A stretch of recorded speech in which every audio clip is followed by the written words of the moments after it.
Hello, this is Rich, and in this task, you're going to learn how to set up CryEngine solution so that you can get programming. By now, you should have already extracted the CryEngine SDK to a folder on your computer. So let's go into the root folder of CryEngine. From here, let's go into the code folder, and then solution. All you got to do is double-click the CryEngine game code only solution, and it will open up in Visual Studio. I use Visual Studio 2012, although you may use Visual Studio 2010, or the Express versions of either. Now, the process we're going to show you today is actually workable for each, the Express and the Ultimate or Professionals, or any version you choose, of 2010 and 2012.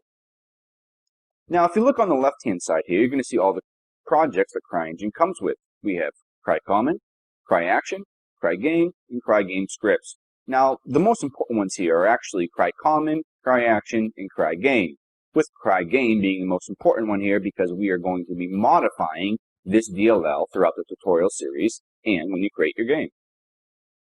Now for you, the CryCommon and CryAction projects may not have loaded properly when you loaded up the solution. So we're going to need to add them manually by going to the solution, right-clicking, and going to Add Existing Project.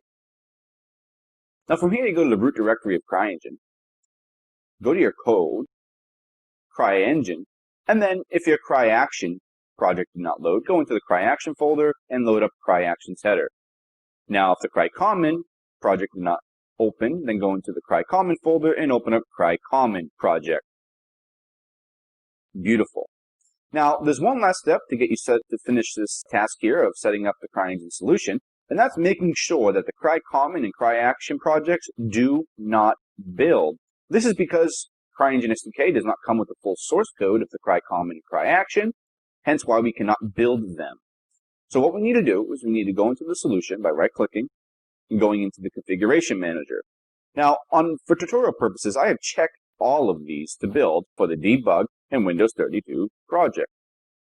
But for you, some of them may be checked, some of them may not be checked. But for the tutorial purposes, I wanted to show you how to actually fix these. So if CryAction is checked, it needs to be unchecked. CryCommon needs to be unchecked. CryGame needs to be checked, and CryGame scripts needs to be unchecked. So there we go. So for debug Windows 32, the only project it needs to build is the CryGame. Wonderful. You have now set up CryEngine SDK solution. See you in the next task where we learn to set up the library, include, and debug directory. Thank you very much.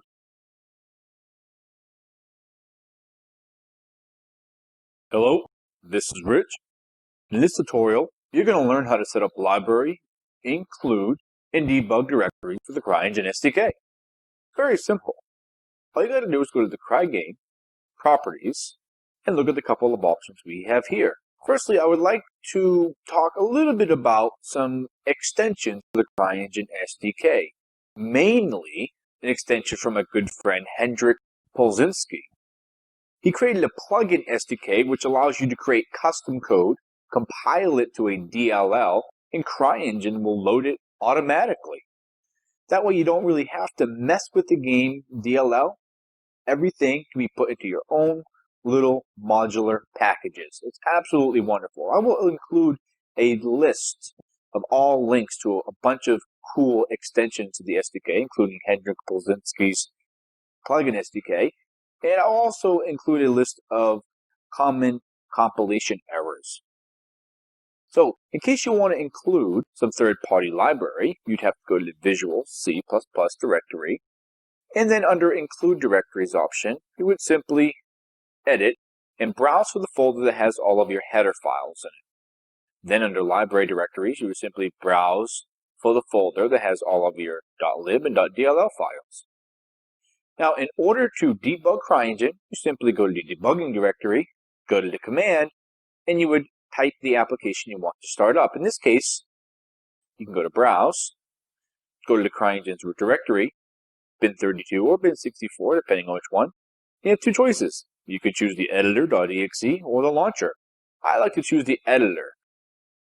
But you can choose whatever one you would like. Go ahead and click. Go ahead and click Apply. And absolutely wonderful. When you click on Local Windows Debugger or Debug, Start Debugging, you will automatically start up the editor and you'll be able to debug your code. Thank you very much. I hope you enjoyed. See you later. Hello, this is Rich, and in this task, you're going to learn how to compile the CryEngine SDK. Now, I am not using the Express version of Visual Studio. So if you are using the Express version of Visual Studio, there is one extra step that you would need to take that I don't. So let's get to it. We're going to make sure we go to the CryGame project, open it up, scroll down into the gamedll.rc, right-click, and click View Code. Now you can see here on line 11, we have some if loading of header files. So we'll see here. Now you can see that if Visual Studio Express is defined, we're going to load Windows.h. If it's not, we're going to load AFXres.h. Now the Visual Studio Express users do not have AFXres.h, but they do have Windows.h. So what we're going to need to do is simply define VC Express. That way, we'll load Windows.h instead of AFXres.h. Very simple. The next step is really for performance, because CryEngine could take a long time to compile because it's quite a bit of code. For those of you that have multi-core processors, we're going to use all of those cores for compilation. We can do that by going to the CryGame, Properties, Configuration Properties, C++, and going to the General. Under multi-processor compilation, we're going to make sure that we want to use all the cores we can get for the compilation process. Absolutely beautiful. Now, the next step is very simple. We right-click CryGame, we do a clean, we wait for that to finish, and then we do a rebuild. Not build, we do a rebuild. And then that will be it. So I'm going to go ahead and clean and rebuild. All right, we're done compiling, and you shouldn't have had any errors compiling. If you did have some errors, don't worry, because I will be including a file with this tutorial that will be a list of links to the CryEngine forum that will have loads of answers for all of your compilation problems. Thank you very much, and I hope you enjoy. Hello, this is Rich, and in this task, you're going to learn what entities are and how to spawn them in your level using the CryEngine Sandbox editor. Entities are any object that you can put into a CryEngine game, in a level, or in the world. Examples of these are guns, ladders, characters, items, weapons. Anything that has code attached that you can put into your world is an entity. It's very simple. Now, if you look on the right-hand side in the roll-up bar and click on Entities, you'll be able to see a whole list of entities. Now, I'm just going to show you a couple here and how to spawn them. Let's take a look at the lights entity, and you can see that we have a light here. Let's go ahead and left-click, drag it into the level, and you can see it's being placed where our mouse is. Go ahead and left-click to place it. Let's move in.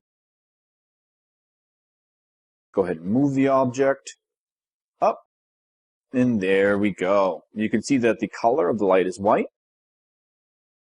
We can change some of these properties by going to the roll-up bar. We have our light selected. We can click on active. As you can see, it's false, so the light is not on. Click it, light is on again. We can change the radius. As you can see it update in real time. We can change the color.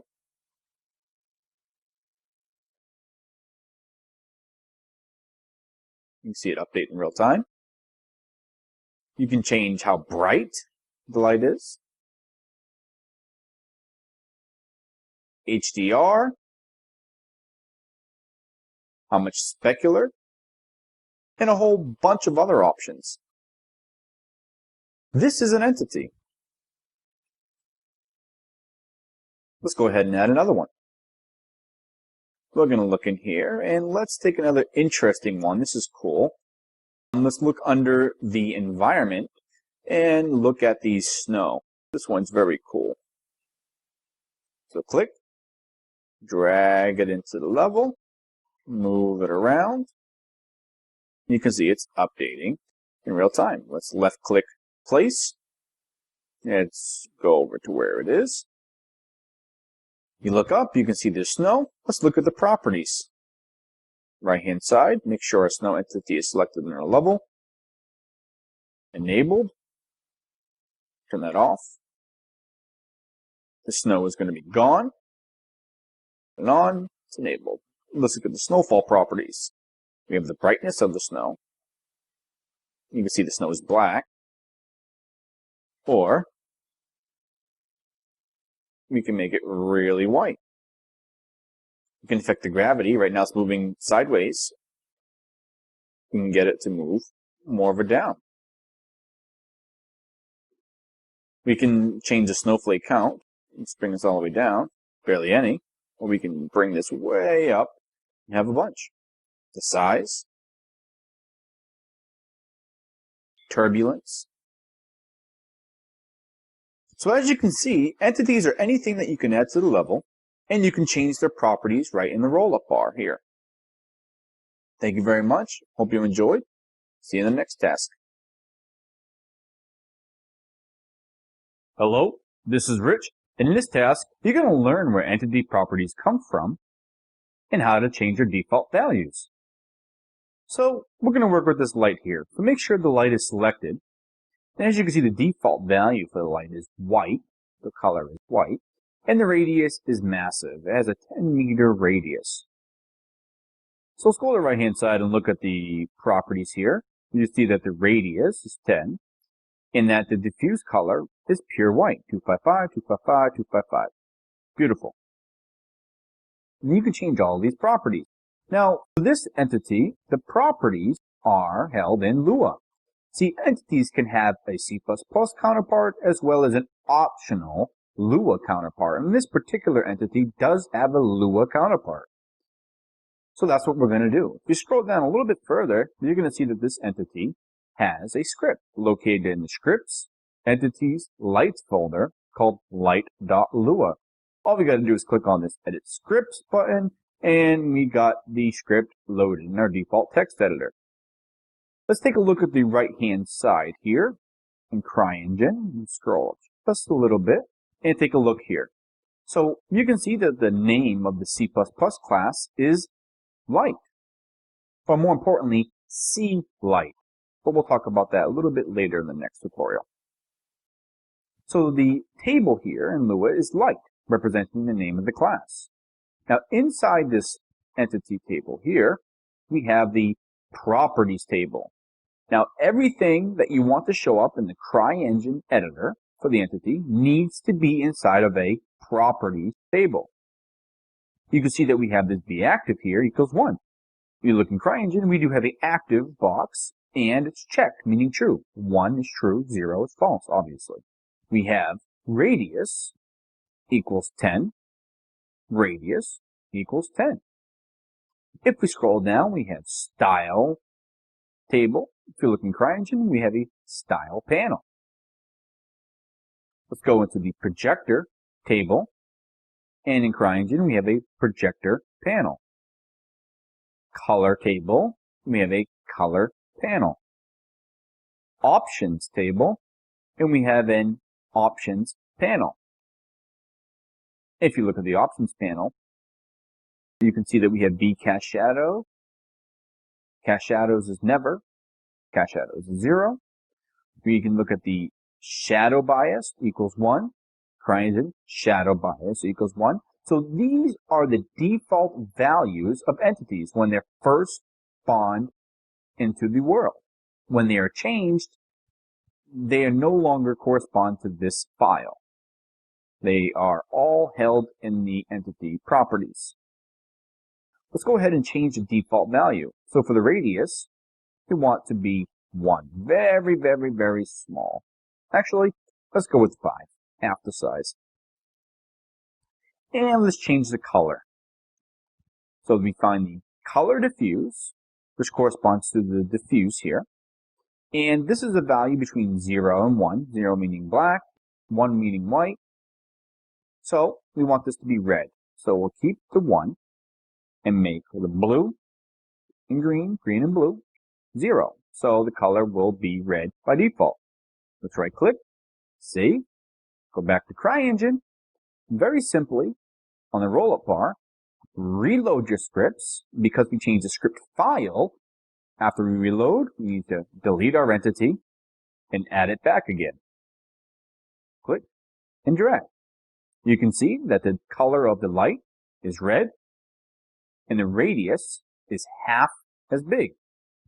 If you look at the right hand side, we can see that the radius is 5 and the color is red, 25500. And we can, if we want to, override these properties to make it green if we want. And we could change the radius again if we want.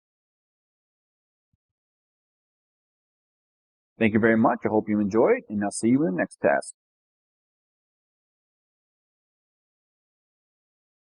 Hello, this is Rich, and in this task, you're going to learn the correlation between the C++ side of entities and the editor Lua side of entities. Let's get started. Now, we added a snow entity into the level, so let's go to the CryEngine and find this snow entity C++ counterpart. So let's expand and let's look around and we see the game files. Let's open that up and immediately we see the environment. Let's open that up and snow. We have the .h and the .cpp. So let's open up the .h. Have a look. Okay, so we see the class C snow because all entities need to be prefixed with the capital C. And we can see that the snow entity is a game object extension, which is basically just another name for an entity for now. We'll learn more about game object extensions later. So we can see that it derives from an iGame object extension. We can see that it has a whole bunch of virtual overrides from iGame object extension. Oh, and we can see all the properties of the snow.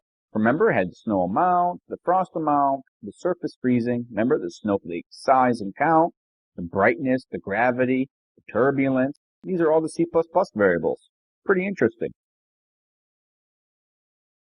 Okay, let's go ahead and take a look at the CPP file, and we can look at the implementation real quick. We have a bunch of init functions, some reloading, and all that. Let's just take a look at the update function here. This gets called automatically by the system of the snow entity. And here you can see something very interesting. What happens is, on the update, the snow entity tells the 3D engine to set some snow parameters and some snow surface parameters. And you can see here that it's passed the variables that we change in the roll-up bar. The frost amount, the snow amount, the radius, freezing, the brightness. So every frame, it basically just tells the 3D engine to update its snow parameters to mimic what's in the editor. Now, the last thing I wanted to show you is that in order to get your entity into the editor roll-up bar so that you can drag and drop, you need to register to the game object system. And we do that by scrolling down in the Solution Explorer, finding gamefactory.cpp. We would simply add our include file for our entity, scroll down into the init game factory, and here is where all the different entities are registered, and they will show up into the CryEngine roll-up bar. So let's scroll down, and ooh, look what we see here. You see the tornado, the shake, the rain, oh, and the snow. So pretty much you just use the register game object macro, and since our entity is a game object extension, we use the P framework as the first parameter, the game framework. The name of our entity minus the C, as you can see, as well as the path to the Lua script. Now, if you don't want any Lua file associated with your entity, then you would just pass an empty string. But as you can see here, we do have the script entities environment and snow.lua. That's what I wanted to show you. Thank you very much, and I hope you understand the correlation between the C++ side and the editor and Lua side. Hello, this is Rich, and in this task, you're going to learn where to find the entity system and basically what it's responsible for. So let's get started.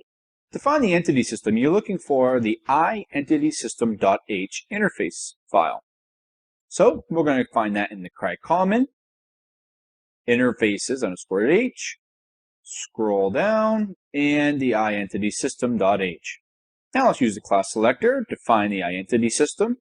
Okay. And here we go. Here's the iEntitySystem interface. The entity system is used, for instance, to create, destroy, and manage all entities in the world. And we do have corresponding functions for that. For instance, for management, we have the update function. So the entity system makes sure that each entity is updated per a policy. We also have initialize entity. So entities, when they're created, they can be initialized in this specialized function here. We can get entities, and we basically just pass in the entity ID because each entity automatically has an entity ID. So if you want to retrieve an entity in your world, you pass in the handle to it, which is the ID, and bam, you'll return the iEntity. We can find entities in the world by name, so each entity does have a name, so we can just pass in that name there and get the entity back. We can remove an entity, and this is what I'm talking about with destroying. So if your entity is no longer needed, you want to get rid of it, you just use the entity system to remove your entity. Basically just pass in the entity ID, and whether you want to remove it this frame, or you want to remove it when the entity system is nice and ready. What else? We have get the number of entities in the world, and that's useful. We can get an entity iterator, which is an iterator, which will point to all the entities in the level that you can cycle through in a loop. And we have send event to all. This is pretty important. Entities rely heavily on events, so if something happens in the world, the entity system can notify all the entities of an event that has happened. And we'll get talking to that in the next tutorial, more in detail. And we also have the spawn entity. So let's go ahead and scroll down. Let's use the function selector here and look for spawn entity. Here we go. And this is pretty cool. We can use the sEntity spawn params to specify the class we want to spawn for our entity, position, rotation, for instance, and whether we want the entity system to call our entity's init function for us. Thank you very much, and I hope you have a better understanding of what the entity system is all about and basically how you can use it. See you in the next tutorial. Hello, this is Rich, and in this task, you're going to learn about two specific functions inside the entity system, one being spawn entity and the other being remove entity. We're going to go into a little bit of detail here.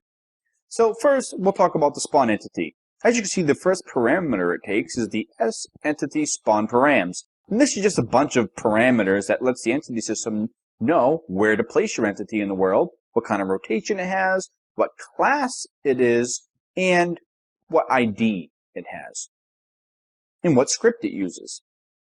The second parameter is whether the entity system will automatically call your GameObject's extension's init function or not. So let's take a look at the sEntity spawn param struct so we can see what it's all about.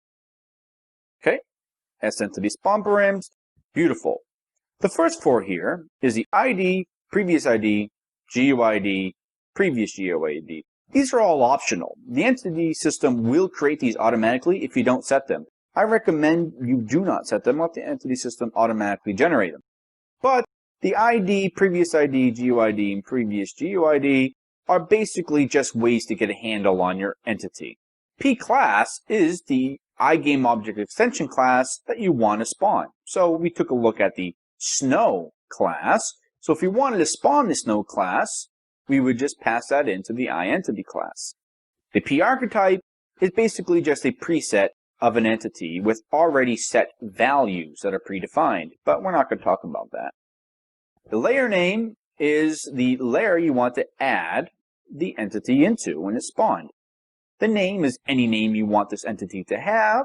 Flags are a bunch of enum values that specify different features of the entity. For instance, you could specify entity flag cast shadow, and that would say, hey, this entity can cast a shadow. There are a bunch of these flags, but we're not going to take a look at them right now.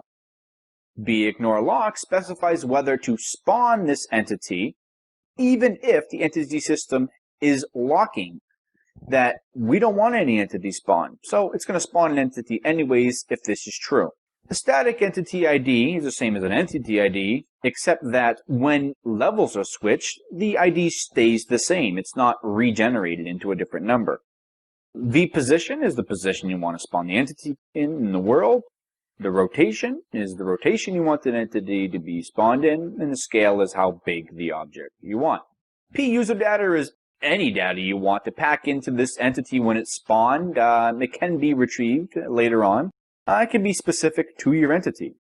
The iScript table, properties table, and the properties instance table are the Lewis script that is attached to your entity. We can see in the game factory, when we registered our game object for the snow, you can see that it does have a snowed up Lewis script. And when we use the register game factory macro, it will automatically create our iEntity class and properties table for our entity. And that's about it.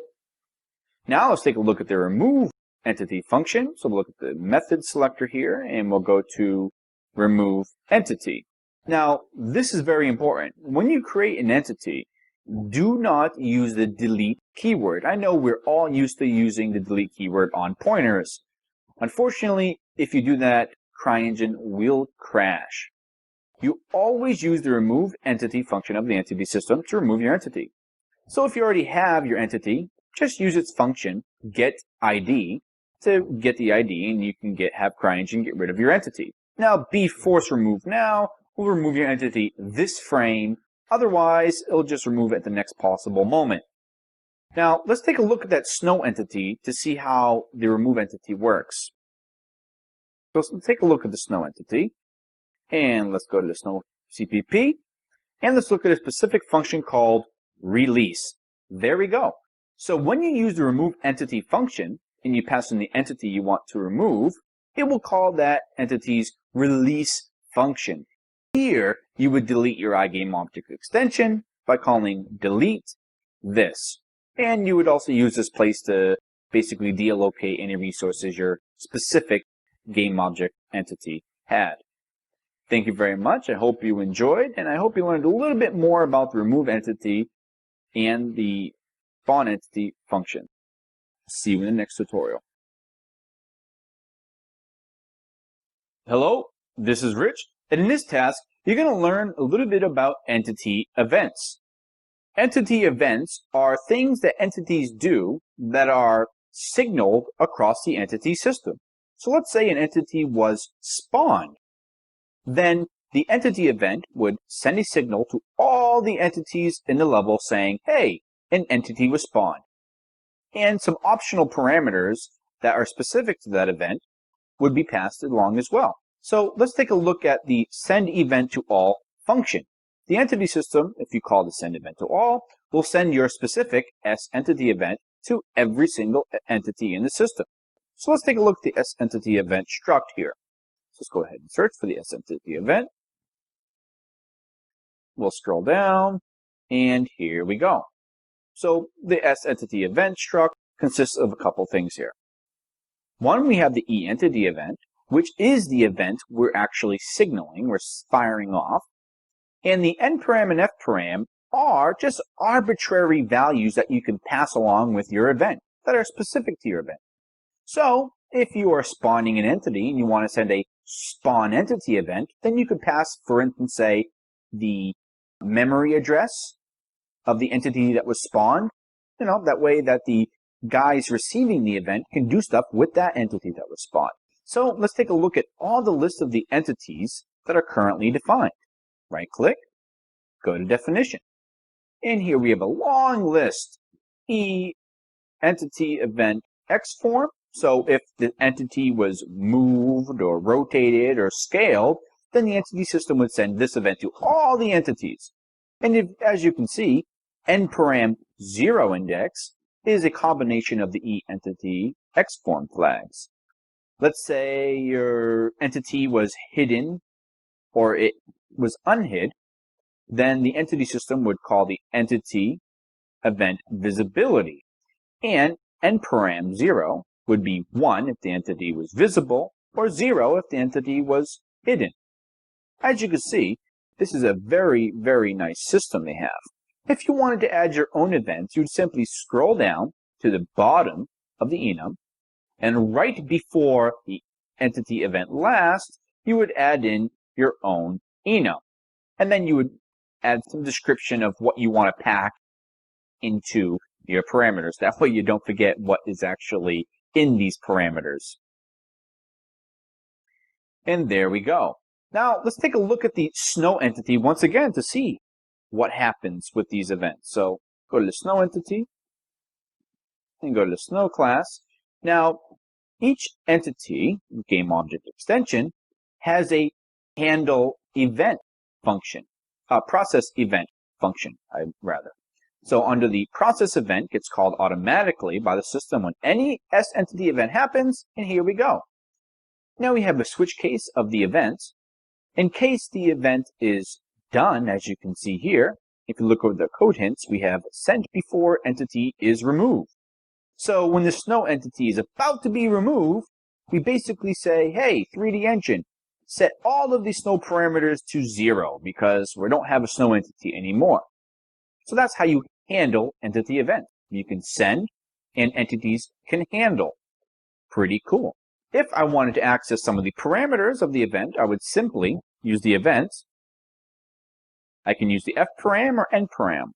So let's say nparam has 4, so I can access 0 or 1 or 2 or 3 of those. And that would be specific to the event and what the values are. I hope you enjoyed and hope you have a better understanding what the entity system is for and how to use entity event. Thank you very much. Hello, this is Rich, and in this section, you're going to learn how to create your very own C++ entity from scratch. In particular, you're going to learn how to create a proximity mine that will explode when any other entity gets within a certain radius. So let's get started. First, let's open up the CryEngine Games project. Then, we need to create a brand new CPP file, followed with a .h, to create the entity. So, we'll pick a folder here. We'll go to Game Files, and we'll create one in here. We'll call it Packed. And we'll create our new class, so add, new class, and click on add. Beautiful. So we're going to name it C Proximity Mine.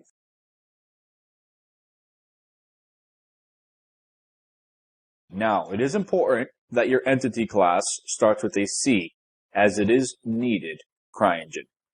And we'll proceed our file names with C as well. And the only class we need to derive from is a template class called C Game Object Extension Helper. So we'll derive from C Game Object Extension Helper. It takes 2 parameters. One is our class, so C Proximity Mine, and then the iGame Object Extension. iGame Object Extension.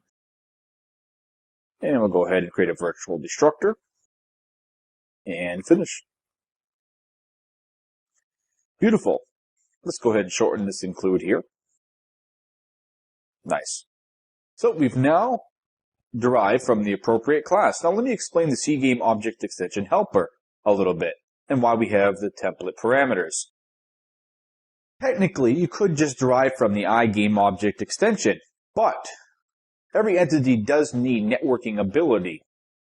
In order to do that, we derive from the CGame Object Extension Helper, and what it will do is we'll tell it that our C Proximity Mine first parameter is going to derive from the iGame Object Extension class, but the CGame object extension helper is going to add in an extra class in between our C proximity mine and the game objects extension. It's going to put in a CGame objects extension helper, which will give us some RMI networking functionality. That's all it does. It gives us extra functions by putting a class in between ours and game object extension. So here's what we're going to do. The next step, we need to go to the iGameObjectExtension class by right-clicking, go to definition, and we need to grab all of the pure virtuals, everything.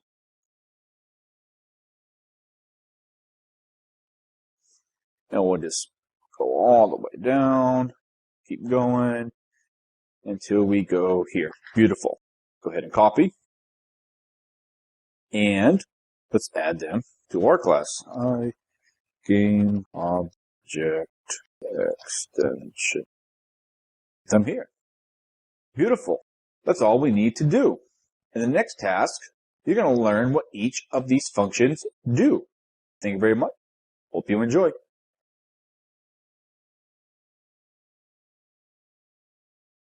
Hello, this is Rich, and in this task, we're going to continue creating our custom C++ proximity mine. We're going to do this by learning what each of the iGameObjectExtension functions do. Now, it's important to note that a lot of these can be plain old ignored, but it is a good idea to understand basically what they do. Some of them are pretty important. So let's go down the list. As you can see, I've organized the entire class by deleting all the comments and making them just virtual and not pure virtual by deleting the equals 0. So here we go. Get memory usage allows CryEngine to find out memory statistics about your class. What you would do is take this psizer object that is passed in when this function is called automatically and call its member function add and put in your class. Now CryEngine will know how much memory your class takes up for the profiler.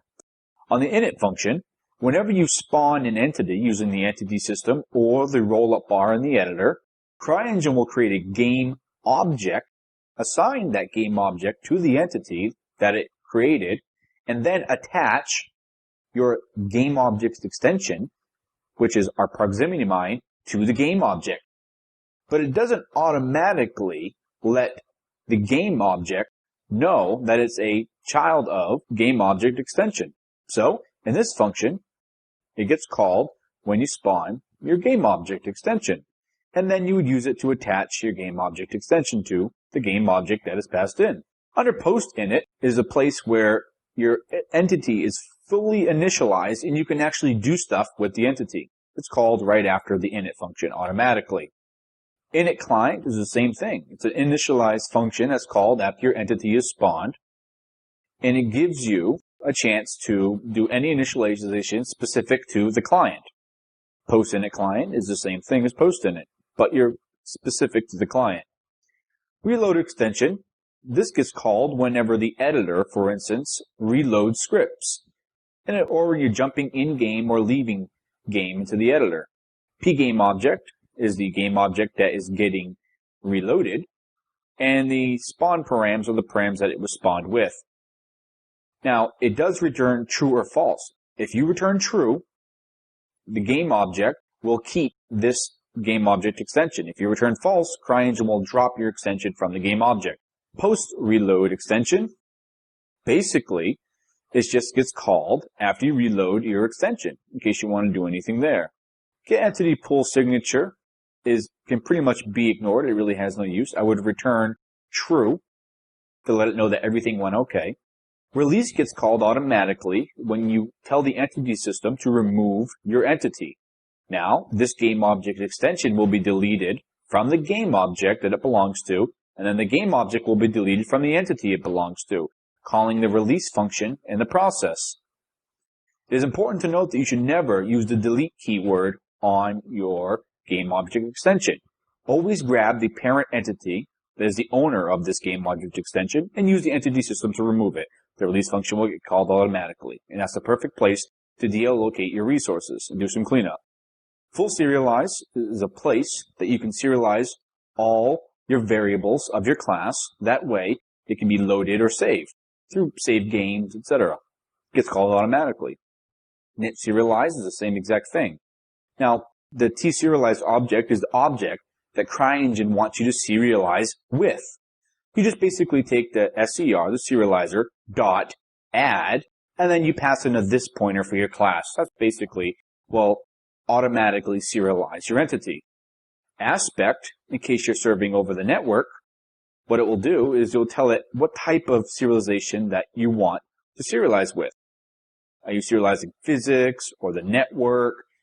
So it can do some performance enhancements. Post-serialize gets called after serialize here, and it allows you to replace just do any post fixes to your serialization logic. Serialize spawn info is not really needed, but under special circumstances, you may want to serialize how your entity was spawned. Get spawn info, again, is a special case scenario that will most likely never be used. Update gets called every frame if your game object extension allows updating every frame. Handle event, that gets called automatically by the system whenever the game framework triggers a game object event. And then your game object extension will receive this event here, and the event that happened will be contained in the event variable. Process event is pretty much the same as handle event, although it's when the entity system sends an event, either to this entity or to all entities in the system. This function will be called automatically, and the event will be the event that happened, along with any arguments that were passed for the event. Networking functionality, post update, gets called only if your game object extension has enabled post updates, and it gets called right after update, in case you want 2 updates per frame. And post remote spawn gets called after you spawn. Thank you very much. I hope you enjoyed, and I hope you learned a little bit about what each function does in iGame object extension.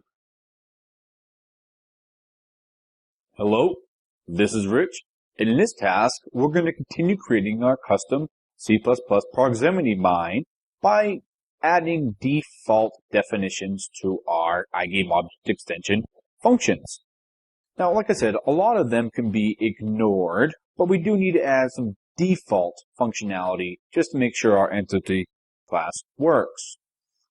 So, as you can see, I'm in the CPP file now, and I've added some empty definitions. Let's go ahead and fill them in. Under the constructor and destructor, we don't really need anything at all.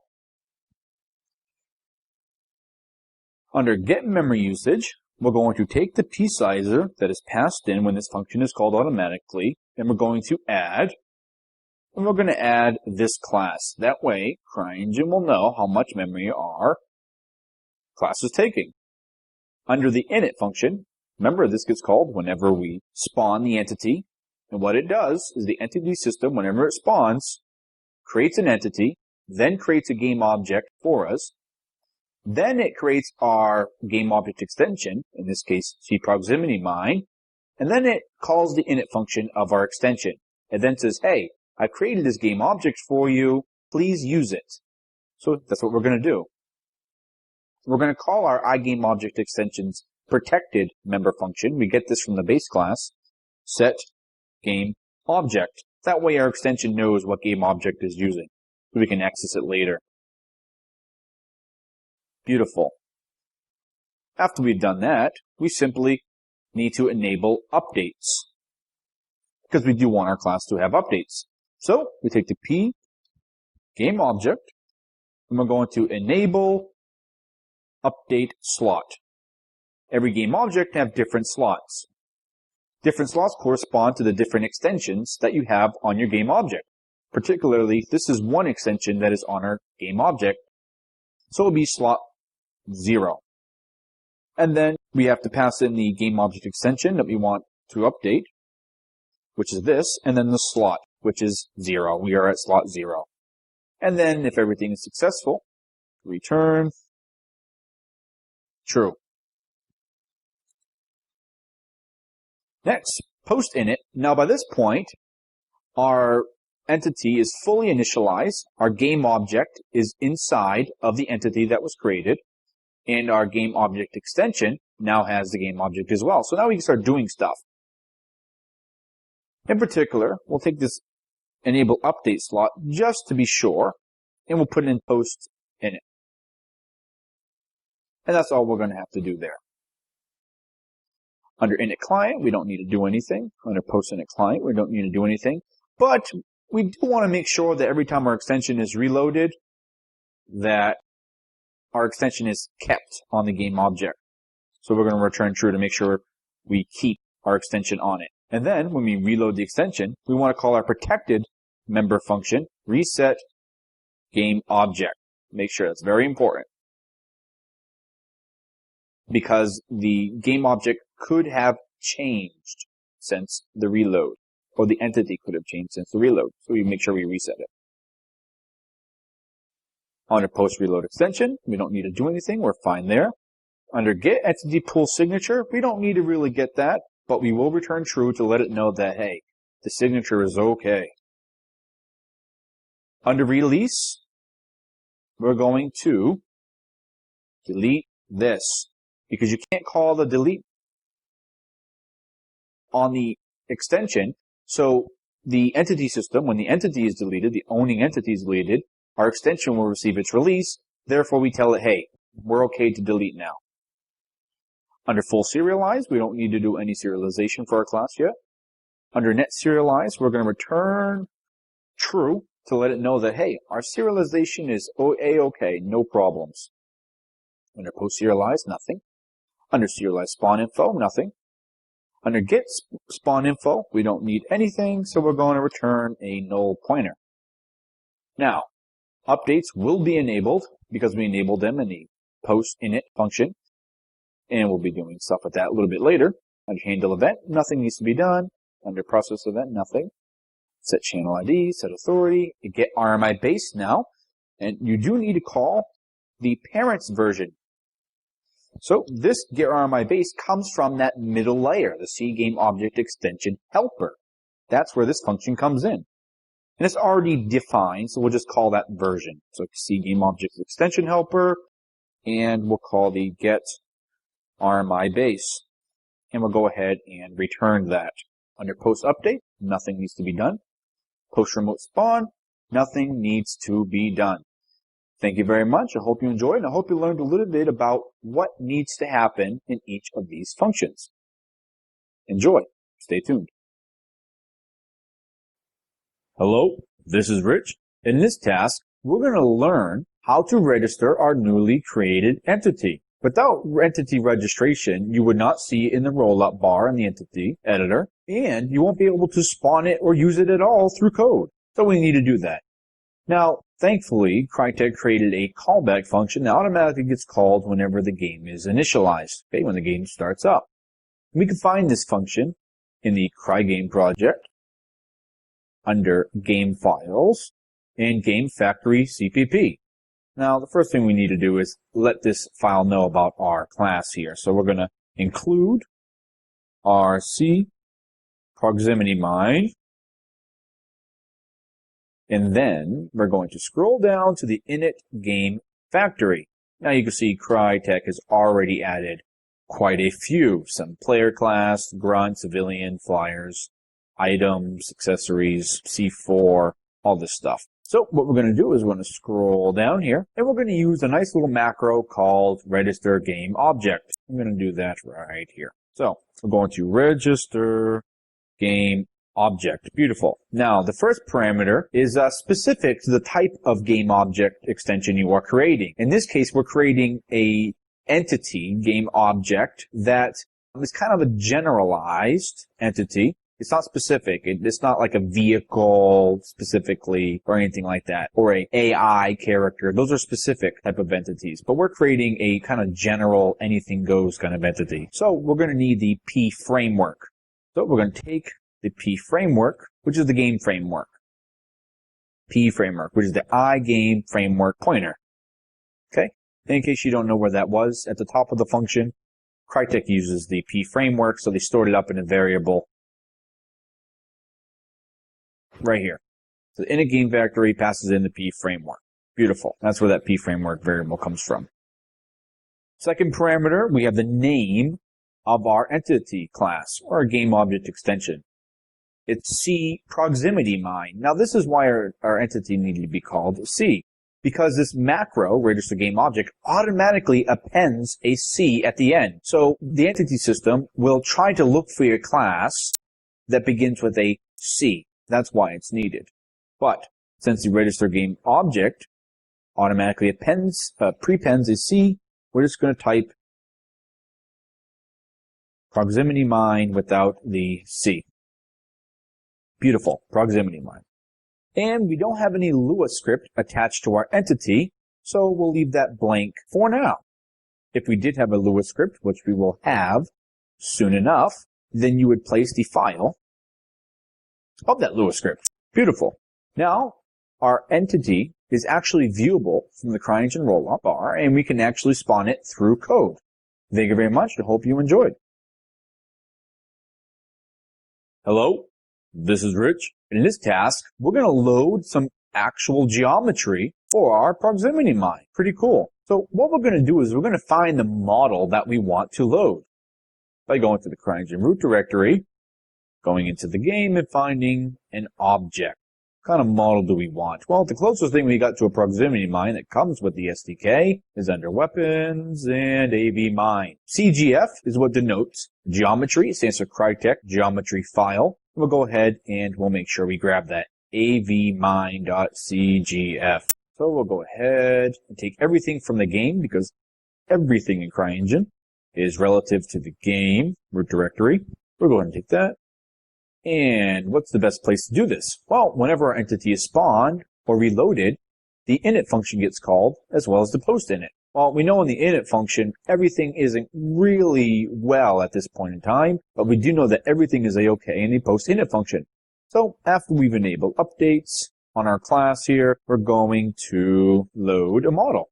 And we can do this by using our member function here, getEntity. And it's going to return an iEntity that owns the entity that owns this game object extension. Now we're going to save that. And we're going to do some checking here. Remember, always check for null. So it's pent. We're going to check. If pent, then we're going to tell the entity to load geometry. So pent, call this member function, load geometry. Beautiful. Now, an entity can have many geometries added to it. And these are referred to as geometry slots. So slot 0 means that that's the first slot. Slot 1 is the second slot. Slot 2 is the third slot. Okay?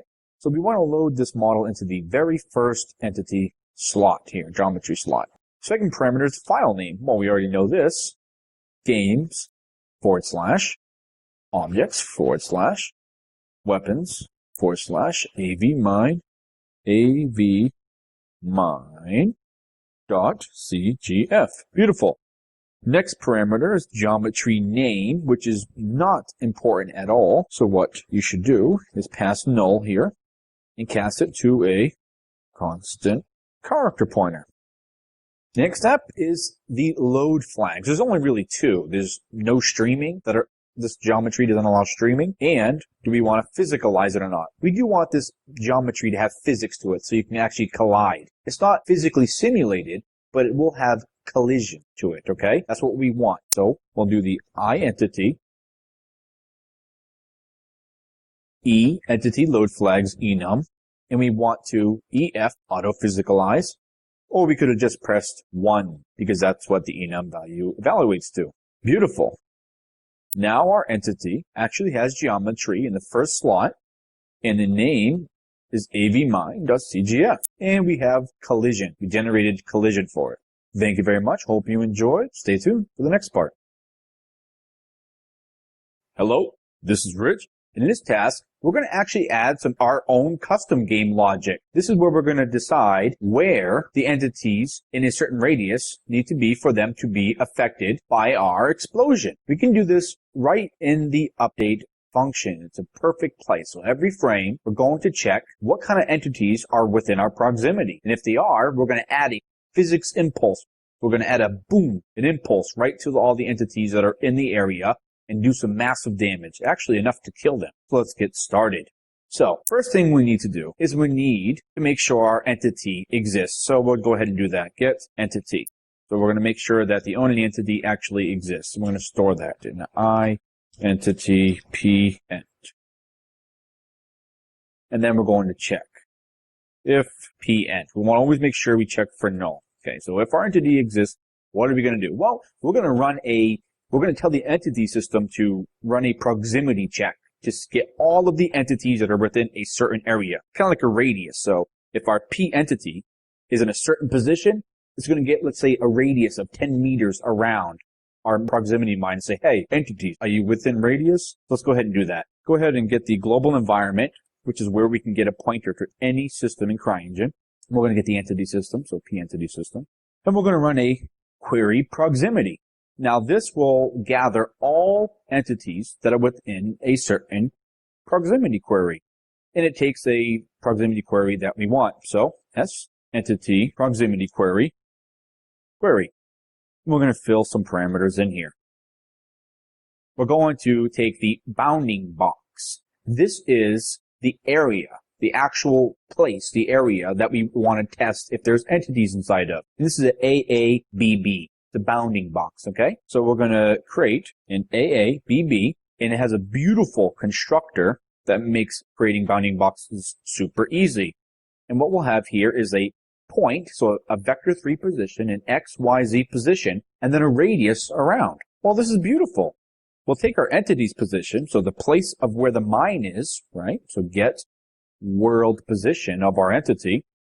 And then we'll take a radius of, let's say, 5. So 5 meters anywhere around our entity. We'll take the query, we'll fill in some more. Count is an out parameter. It will be filled with how many entities are in our radius by the query proximity function. So we don't need to fill that at all. That will be an out parameter. The entity flags. We could specify different entity flags, which is a filter, meaning if the entity that's inside of the proximity doesn't have that specific flag that you're looking for, it'll just ignore it. But we want every entity. We don't want to specify any flags. We're interested in every entity there. Now, P entities is a pointer to a pointer, which is a list of all the entity pointers that are inside of our proximity. That's an out parameter. We don't fill that in. Now, P entity class is interesting. We can actually, it's a filter, and we can actually tell the proximity query, hey, we're only interested in this type of entity class. So let's say you only want to look for other proximity mines. Well, we can get the proximity mine class, and it would only query if there's proximity mines. But we don't want that. We're interested in everything. So we'll assign that a null pointer. Next, we'll run the query by passing in our query object. Now, at this point in time, after the query proximity function, our query will contain the number of entities, if any, were found inside of the proximity. We passed in the bounding box here. And then P entities will contain a list of entities. We can easily access that with P entities and then an index, 0, 1, 2, 3, etc., as you can see here. The entities function. Thank you very much. I hope you enjoyed, and we'll continue in the next task. Hello, this is Rich. In this task, we're going to continue creating our proximity mine logic. We're actually going to add some physics impulses to anything that is inside our radius of our proximity mine. Okay? And we'll optionally, if it is an AI, if it's actually an AI character, we're going to kill it. So we're going to add an impulse to anything inside, and additionally, if it's an AI character or a player, we're going to kill it. So here we go. Well, by now, our query object should have all the entities. So let's run a for loop here on all of the number of entities. So for int I equals 0, long as I is less than the number of objects, entities that are inside the query. So for every single object or entity that is inside our radius, we're going to do something. Well, we're going to add some physics impulse. So here's how we're going to do it. First, we're going to check if this entity actually has physics. Maybe the entity is just a static object. So we're going to take our query, P entities, and we're going to grab the I index of the loop here.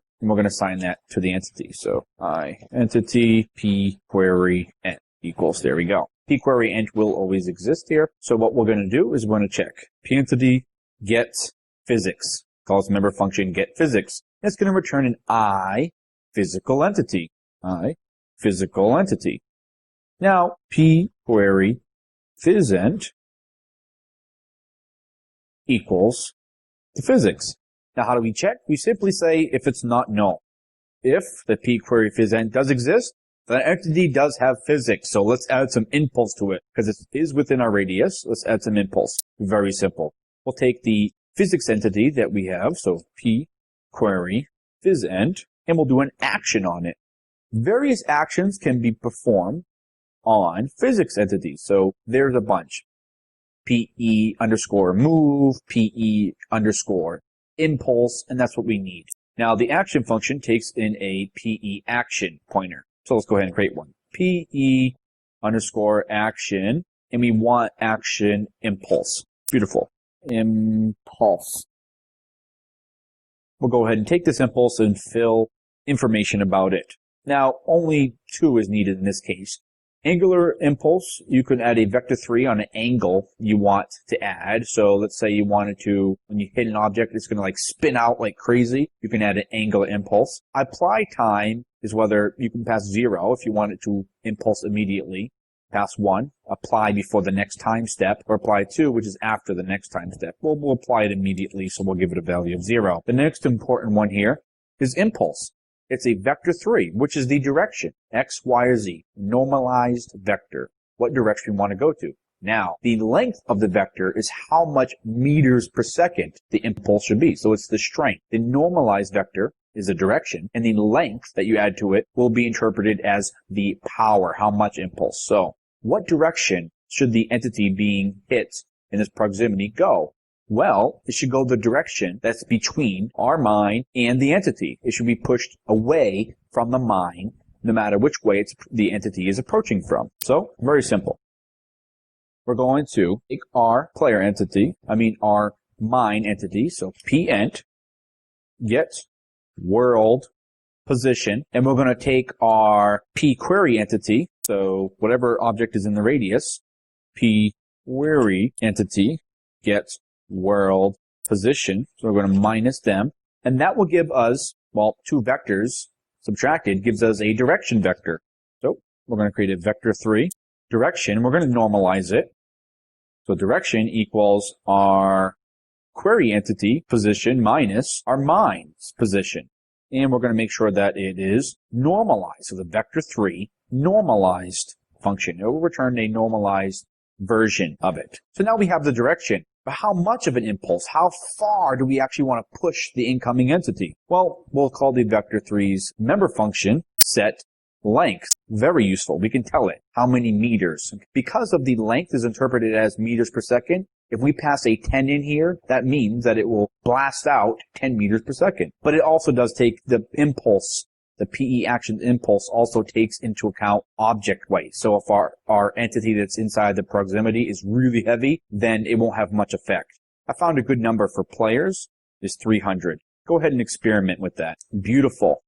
Now the impulse is going to be equal to the direction. So the amount plus the direction of the impulse. Nice. Now we're going to pass in the impulse, the memory address there, and there we go. So we'll take all the entities inside of our proximity, check any physics attached to it. If it does have physics, we're going to add an impulse.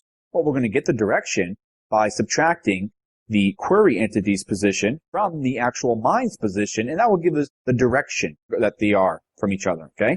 And then we're going to normalize it to get just the direction information, and then we're going to manually set its power, okay, the vector's length to 300. And then there we go. Add an impulse. Thank you very much. Hope you enjoyed. Stay tuned for the next part. Hello, this is Rich. In this task, we're going to continue creating our physics setup for our proximity mine. Now, in the last part, we actually added some impulse to anything that's in the radius. Now, we're simply going to check if the object that is inside, the entity that's inside the radius, is an AI. Because if it is, we want to do some damage to it. So we're going to check. We're going to take the global environment to access the I actor system, because any actor, any player, any AI is going to have an actor, an AI actor. So we're going to take the global environment, we're going to get the P game framework, and we're going to tell the game framework, hey, give me the I actor system. Beautiful. Now that we have that, we need to include the I actor system so our file knows about it. I actor system. Beautiful. Now that we've done that, we're going to get the actor, and it wants the entity ID to which to get the actor from. So all we'll do is we'll take our query int, okay? So p query int get ID, and this will return the actor that's associated with the entity. So actor p query actor. Now this is very simple. If we do not have one, it will be null. So there we go.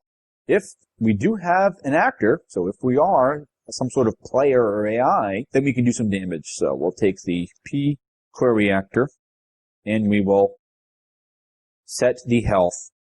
Anything below 0, which is a float parameter here, anything below 0 will kill the actor. Absolutely wonderful. So now we've killed any sort of object or actor that is inside of our proximity radius. There's only one problem. We need to have a little bit more control over this. So let's think.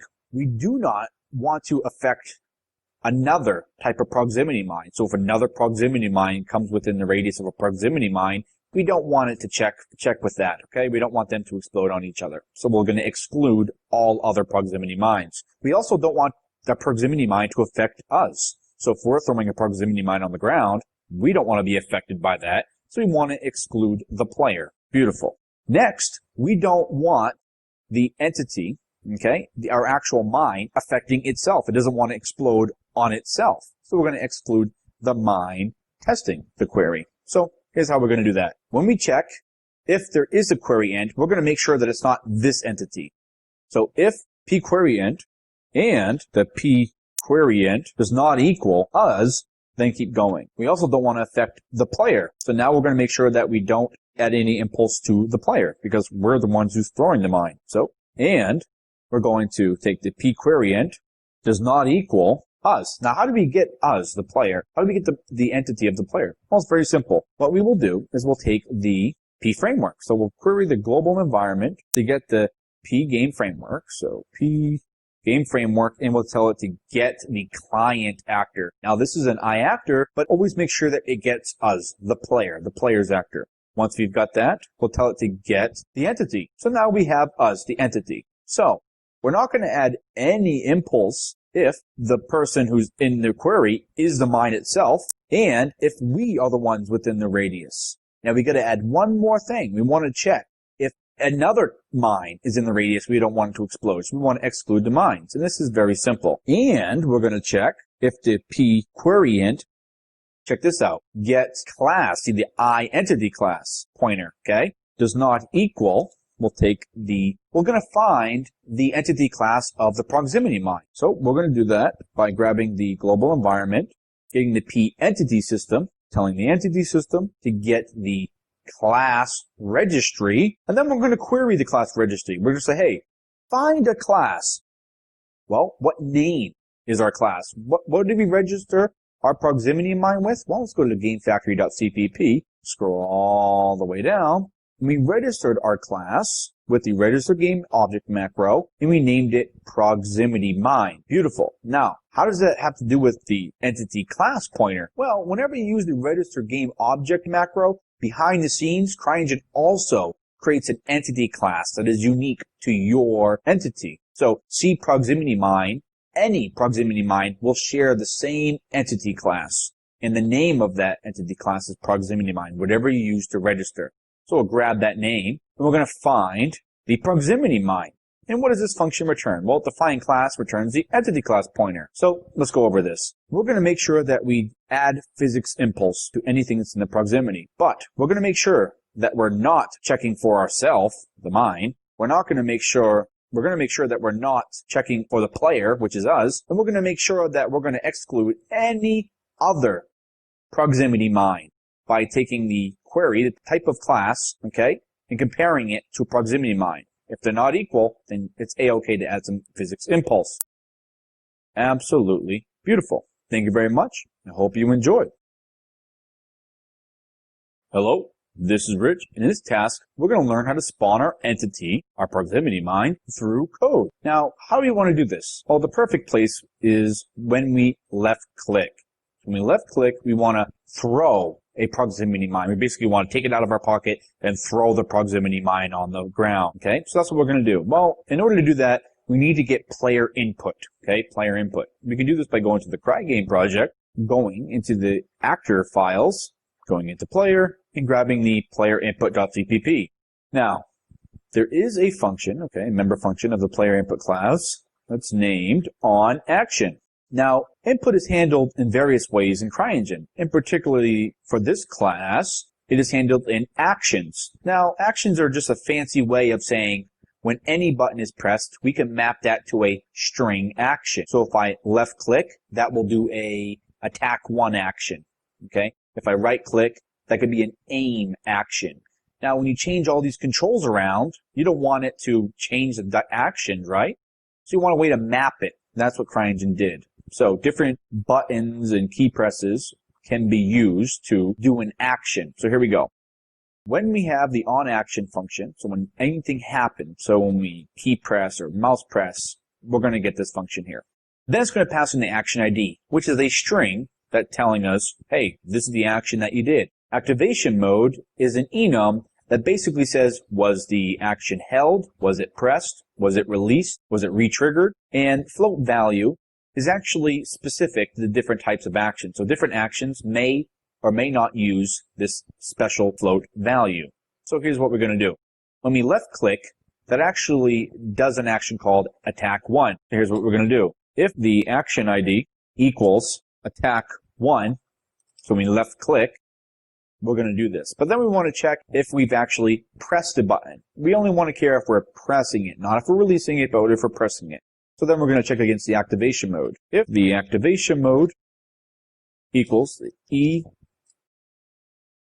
activation mode, we're going to check. Well, we're just going to check if it's on press. So when we press the left mouse button, we're going to worry about it. Here's where we spawn our entity. We need to take the entity system and tell it to spawn. So we'll take the global environment, p-entity system, and we'll tell it to spawn an entity. Now, it basically just takes one parameter here, and it's whether or not you want to auto-initialize, meaning the entity system after spawning your class will call the init function of the entity or not. But the first parameter is most important. It's actually a list of all the parameters you want to spawn your entity with, like the position, the actual game object extension you want your entity to have, the rotation, etc. So here's what we're going to do. We need to pass an S entity spawn params inside. We're going to do this. There's a lot of parameters here, but mostly we just need a few. One, we need the entity flag. So N flags is a combination of the E entity flags. So E entity flags. And there's stuff like whether the entity should calculate physics for it, whether it should cast shadows, whether it should be used over the network, etc.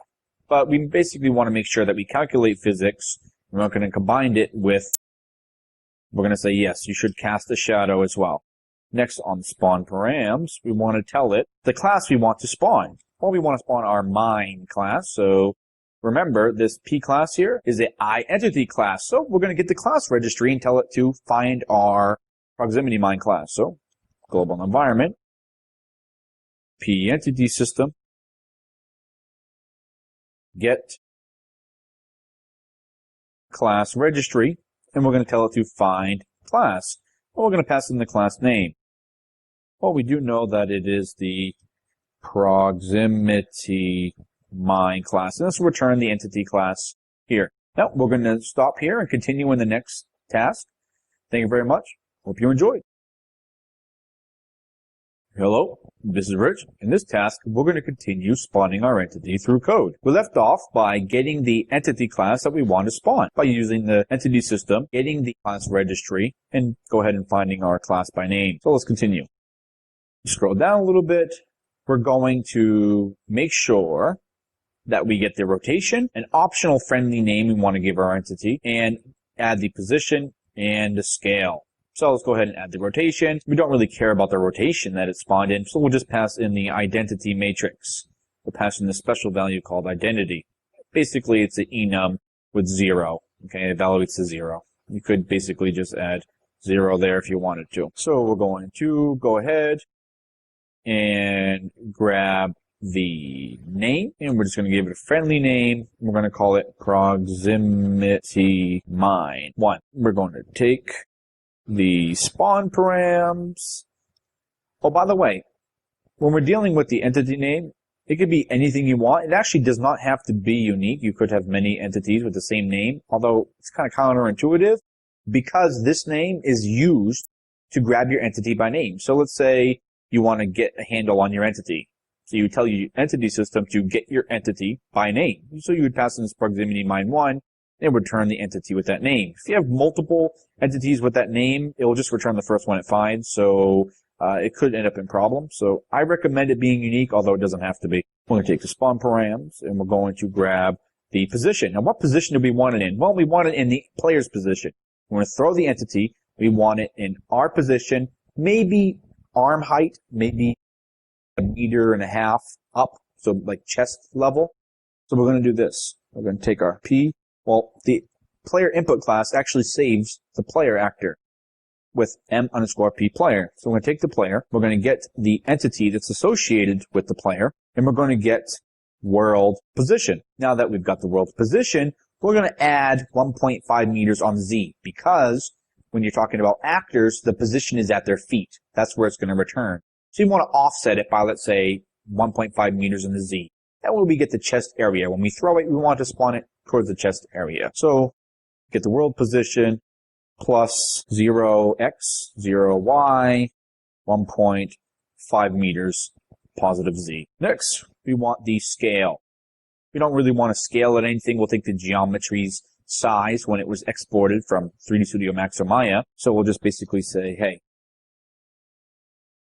vector 3, you're going to be 1, 1, 1. You're going to keep the same scale. Everything's going to be multiplied by 1. Nice. Now that we've done that, we can successfully spawn our entity by passing in the spawn params. Absolutely beautiful. Now, this function, spawn entity, does return the entity that was spawned. So, entity p spawn ent. Actually, we'll call it p proximity mine. Give it a better name there. So, the proximity mine. Now, the proximity mine variable will be null if it was not able to spawn the entity. Maybe we passed in a wrong parameter, a wrong entity class. So we're going to check if the proximity mine did exist. Now what are we going to do? Well, when we spawn our entity, it will stay in the position that we told it because we don't have any physics on it. It's just a geometry model, no physics at all. It does have collision because we told our mine to have collision, but it won't like fall to the ground. They'll just stick in place in the air. So we need to add physics to it, a rigid body simulation to it, so that we can actually throw it and have it like throw and go in that velocity in the way we want it. So we're going to do that in the next task. Thank you very much. Hope you enjoy. Hello, this is Rich, and in this task, you're going to learn how to add physics, actual simulation, a rigid body simulation to your proximity mine, and then it's going to throw out into a direction when you left click. So you're going to throw it on the ground. It's going to physically simulate. Here's what we have to do. We need to tell our entity to physicalize. So let's take our proximity mine ent that we created, p proximity mine, and we're going to tell it to physicalize. Yes, physicalize. Now, it does take one parameter here. We have the S entity physicalize params, which is the parameters you want to physicalize with. Because you could, for instance, say, hey, I want you to be a rigid body. Or you could say, hey, I want you to be a soft body. Hey, I want you to be rope. So there's different type of parameters that you can pass in. So let's go ahead and do that. S entity physicalization params. We'll just call that phys params. Beautiful. We'll fill in. Now, it's not really important to look at all of these properties, although on your own time, I do recommend you have a look just to play around. It's fun. The physics system in CryEngine is pretty fun to deal with. But just remember that not all of these properties apply to your specific physicalization. So some of these properties only apply to soft bodies. Some of them only apply to ropes. Some of these only apply to cars, vehicles, players, okay? Those type of things. So we're going to deal with the ones that deal with rigid body. Now, we can either specify density or mass. I kind of do better when I think about how much weight something has rather than the density. If you specify one, you have to set the other to 0. Okay, so we're going to take the density and say, we're not going to be dealing with you, but we will be dealing with the mass. Now, mass is weight. CryEngine uses the metric system, so meters, kilograms, all that kind of stuff. I did make a nice little, I deal with pounds in my country, and I made a nice little macro that will convert pounds to kilograms. It's very simple. So we're going to type in pound, so LB to kg, kilograms. We're going to pass in, let's say this mine, I want the mine to be 20 pounds, which will approximately be like 10 kilograms. And we can actually take a look at that at the top here if you want to see what it evaluates to. So basically you pass in the kilograms, and if you're going from kilograms to pounds, you multiply by 2.2046. Or if you're going from pounds to kilograms, you just basically divide by 2.2. That's all. It's really just something simple. Beautiful. So we're going to be approximately 10 kilograms. There's 20 pounds. And we're going to take some more physics params. What we got here? What slot? Well, let's say we had multiple geometries, which we don't, but if we did, we can specify which geometry we actually want to physicalize. So let's say we had 3 slots with 3 different geometries in the entity. We could say, well, we only want the first slot to be physicalized, and the other ones don't have any physics at all. Well, we do know that our entity does have it only in slot 0, so we're going to say, hey, physicalize just the geometry in slot 0. Next, we need a type. This must be filled, okay? The type is what kind of simulation. Soft body, ropes, rigid body, etc. Well, we need the PE underscore rigid. Now, if you want to see a full list, you can go to PE types enum here, PE type enum, and then you can actually get a list of all of them. So we have basically physicalized areas and articulated, living for like AI movement controllers there. We're not going to physicalize any. Particles, rigid bodies, rope, soft bodies. Static means it's just going to have like a collision really. And so we want the PE underscore rigid. We're going to simulate a rigid body here. And I believe that would be it. Yep, absolutely. I do advise you look at the other parameters that are specific to other types of physicalization. It is pretty fun. So we'll go ahead and we'll pass in the phys params. And now our entity will be physicalized. But here's the problem. It will be physicalized, which means when we spawn it, it'll be spawned in this position, and then it will immediately like drop right to the ground. But we actually want to add an impulse. So left click, we throw it like in a direction that we're facing. So you want it to go in the direction that we're facing. We want to throw it. So there we go. We'll just add an impulse. Now, if the physicalization did not succeed, we won't have any physics. So we'll simply do this. P proximity mine will call this member function get physics. And that returns the I physical entity. So we'll do that. I physical entity P phys ent. Okay. Now, if we don't have any physics at all, basically we failed with this physicalized function, we're not going to do any impulses to it, okay? So if the P phys ent does exist, we're going to do what? An action, remember? Physics action. And we're going to add an impulse. So we're going to create a PE action impulse. And here we go. Impulse. Now remember, there's only really 2 we need when we want it to apply in the direction strength we want. So we want the apply time to be 0. We want to apply immediately, okay? And then the direction, so the impulse. So it's the direction plus the length of the vector is interpreted as meters per second. So here's what we need to do. We want to throw it in the direction the player is facing. So we have a really nice function for that. So we'll create a vector3 variable to represent direction, and we'll get the player's direction. So m underscore p player, remember, the player input class stores the player in the m underscore p player variable. And we will get the entity, and we'll tell the entity to get its forward direction. Always, and then that returns a vector3, which is the forward direction we're facing. And we're going to make sure that we get the normalized version. Once we do that, we're going to set the length like we did before. So now we have the direction we want to go, but how much power do you want to apply? Okay, how much velocity?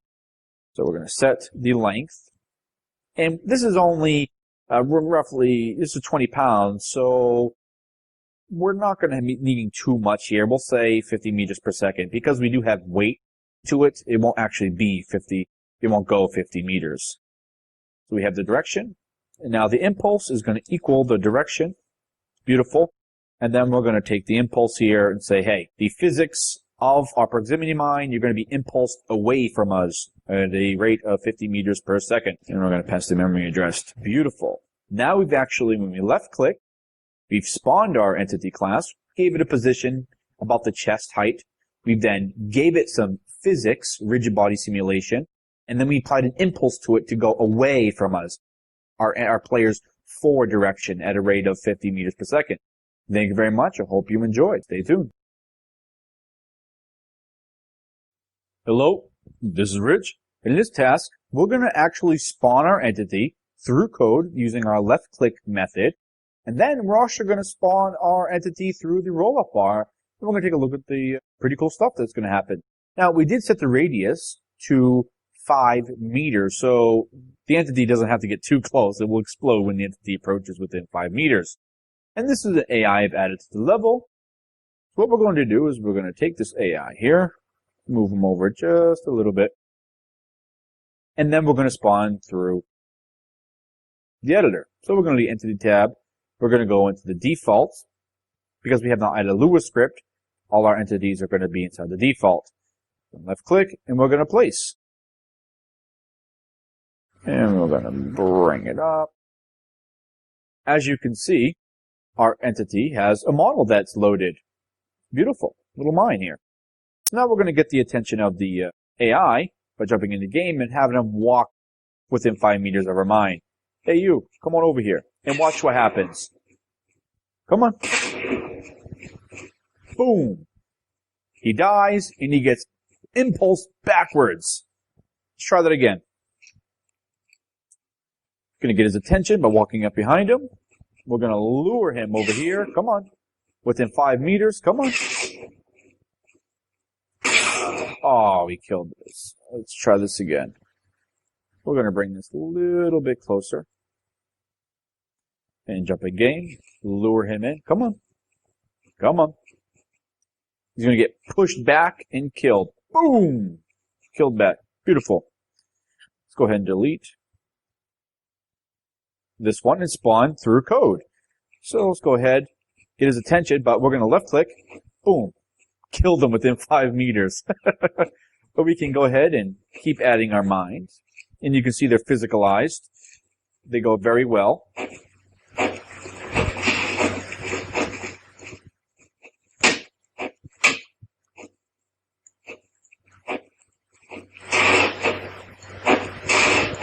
Pretty cool.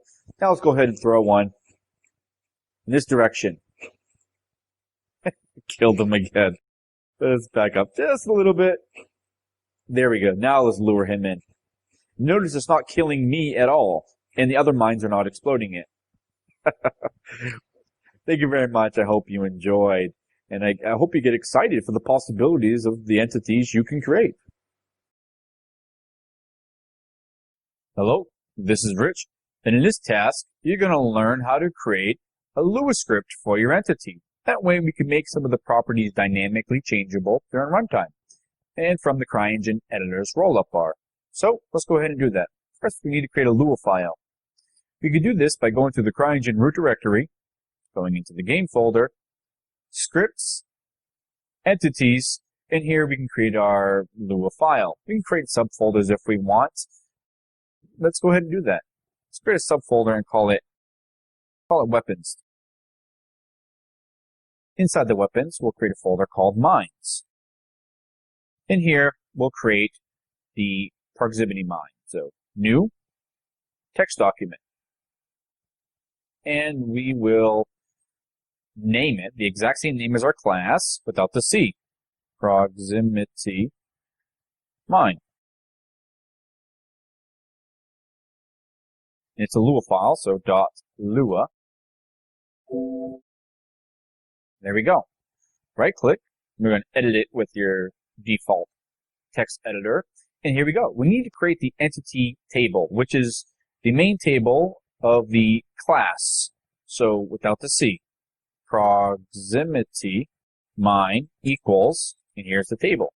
Now in order to get our variables to show up in CryEngine's roll-up bar, we need to create a properties table. Now we want to have a couple extra panels for CryEngine. So we'll make a visual panel. And we are creating this. This isn't like something we're accessing. We are creating something called a visual panel. And we'll create another one called detonation. In the detonation, we want to have a radius parameter, so we can make that radius dynamic instead of hard-coded to 1 meter. So for the default value, though, we do want 1 meter. And we want the editor to know that this is a float parameter, so make a float slider with a decimal precision. So we'll precede it with an F for float. And under visual, we want to be able to set the model in the editor. So what we'll do is we'll create a model, and that will give it a string. Because remember, the model file is a string. So I'll just paste in the model file there. And we want to let the editor know that this is an object asset that we can actually browse for. So we'll precede this variable name with object underscore. Beautiful. Thank you. I hope you enjoyed. In the next task, you're going to learn how to access these variables from C++. Hello, this is Rich. In this tutorial, you're going to learn how C++ can access the Lua properties of your entity. So let's get started. First, make sure that all the tables and the variables inside the tables have a comma at the end and not a semicolon. There we go. Make sure you save your file. And now let's get to it. So on our post init, we hard-coded the model path, but now we have this coming from Lua, so we can dynamically change it while we're in the editor. Pretty cool. So let's get to it. First of all, we want to tell our entity to get it script table, the Lua script. So we do this by telling our P entity to get its script table. Now this returns an I script table, and this corresponds to the entity's name table. So the proximity mine equals table in Lua. So I script table. Now I'm going to call this P self table. Now we're going to tell this table to get a subtable. So we're going to get the visual table that we made in Lua. So in order to do that, we're going to have to make a script value any variable and call it visual table. And then we're going to tell our self table, so P self table, to get a value any. Get value any. The first parameter is the value you want to get. Well, the table was called visual, so that's what we want to get. We want to store it in our script any value, which will hold any value in Lua. Visual table. There we go. Then we want to tell the visual table, so visual table dot, well, not a number, not a string, but a table, to get a value any. And we want to get the object underscore model variable that's in the visual table. And we're going to store that into a script value any. We're going to call it model path. Model path gets value any. There we go. Now that we got the value from Lua, we're going to tell it to load our model from the model path. And this value was a string, so we want to get the str, the string. There we go. Now, our entity will load whatever path is inside of our object model variable. Beautiful. Now, it's important to note that the script tables here, in Lua, are not the file. In fact, CryEngine, when it's loaded, copies the data from the Lua table into memory. And this is what we're modifying. So when we modify values in the roll-up bar or through code, we're actually modifying the memory copy, not the actual file. So we're modifying the runtime version. So now that inside the self table is not the visual table. Inside the self table is the properties table. So we're going to make another script any value and name it props table. There we go. Then we're going to tell the P self table to get value any, and we want to get the properties table. Store that into the props table. Then we're going to tell the props table to get the visual table. Props table dot table. Get value. Then we're going to tell the visual table to get its variable object model. Beautiful. Now let's go to the update every frame to get the distance. So instead of 1 hard coding, we're going to get it through the roll-up bar, Lua. So we're going to tell the P entity to get its script table, and we're going to store this into an auto variable so we can save on typing. P self table. We're going to make a script any value and name it the props table. And we're going to tell the P self table to get value any, and we want to get the detonation table. No, we don't. We want to get the properties table. Beautiful. Now we'll make another script any value, and we're going to make the detonation table. Now we're going to tell the props table dot table to get value any. You want to get the detonation table. Store that into the det. Now we'll make another script value any, and we're going to name this detonation radius. And then we're going to tell the detonation table dot table to get value any. We want to get the F radius variable and store it into detonation radius. Then instead of this hard-coded 1, we can use detonation radius number. There we go. Everything is dynamic. I hope you learned a lot in this lesson and how to access the Lua properties from C++. In the next text, we're going to actually look at how we can change those properties and see the results. Thank you very much. Hope you enjoyed. Hello, this is Rich, and in this task, you're going to see the changes that were caused by us using the Lua properties instead of hard coding. So let's open up our test level. Beautiful. Once the level is loaded, let's go ahead and add our proximity mine in. Go to the Entities panel, and as you can see in the default, it no longer exists. Like I said, we created our Lua scripts into the Weapons, Mines, proximity mine. Pretty cool. So let's go ahead and left click, drag and drop. Beautiful. You can see that our model is appropriate, what we set it, and that comes from Lua.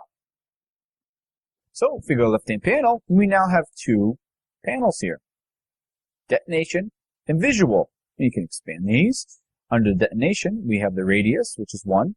And the model, we actually have the claymore. And you can see we can actually browse for another model. So let's go ahead and do that. Let's click on the folder, and because we put object underscore before a variable, we can actually browse for a model. So let's go up a folder and select out of the AV mine, the avmine.cgf. And you can see it looks just like that. It looks more like a proximity mine to me. Double click, there we go. And since we told it to load the properties when we initialize, let's reload our scripts. And there you go. You can see that the new model is a proximity mine. Pretty cool. And we can change that back if we want to by clicking on the button, going up, going into Claymores, and clicking Claymore CGF. Let's go ahead and reload, and there we go. Now, let's switch it back, go up, AV mine, reload, and there we go. And since our radius updates every frame, it will work whenever we change this value. Beautiful. So let's go ahead and jump right in game, and we can see the 1 meter radius. So let's get closer, and boom, we die. Beautiful. Let's press escape to get back out, and there's our mine. So we want to increase the radius, so select our mine, go to the radius, and bring it up to, let's say, 8 meters. We're within 8 meters, so you can see our mine got destroyed. So let's back up just a little bit, reload our scripts, jump right in game. You can see the mine from far off. Remember, this is a radius of 8 meters. So let's go forward, and boom, we die. As you can see, the parameters update in real time. Absolutely beautiful, and congratulations, you just created your own Lua script to go along with your C++ entity. I hope you enjoyed, and see you later. Hello, this is Rich. In this task, you're going to learn some game programming in a visual scripting language called Flowgraph. Flowgraph is a visual scripting language that consists of adding, removing, and connecting nodes to get different gameplay logic. So let's go ahead and look at the Flowgraph editor by going to the View, Open View pane, and opening up Flowgraph.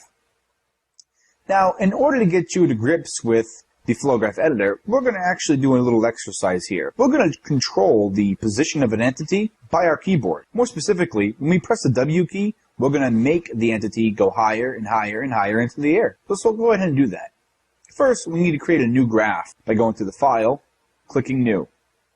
A newly created graph will be down here into the Flowgraph sections on the left. Now this is the viewport, where all the nodes are added, removed, and modified. Let's go ahead and add a node by right-clicking, going to Add Node, and these are all the different categories belonging to all the existing nodes that we have. Now, we're going to be moving an entity. So let's go to the Entity category here, and we'll add an Get Position node. Now this added a node to our flow graph. Now nodes consist of input ports, as you can see here on the get, and output ports, which you can see on the right. They also contain an optional entity port, which is right here under Choose Entity. Now entity ports are very important. It decides what entity the node is currently working on. So in a node such as Get Position, you could imagine that it would work on the entity that we choose here. So if you want the position of a certain entity, we would just put that right into this Choose Entity. Another very common node is a game start node. Like when the game starts, we're going to trigger something. And we don't have to go into the category section. For convenience, Crytek has added the option here, at start node. Here we go. So in game and in editor, if they're both true, which is 1, not 0, it means that it will output. So if we're in game or in the editor, we're going to output. Just wanted to get that clear. So we're also going to be needing input. We're going to be pressing the W key. So let's see if there's a node for that. Add node and input. Oh, look, action. We might think key, but action is more user-friendly. So let's go ahead and click on action.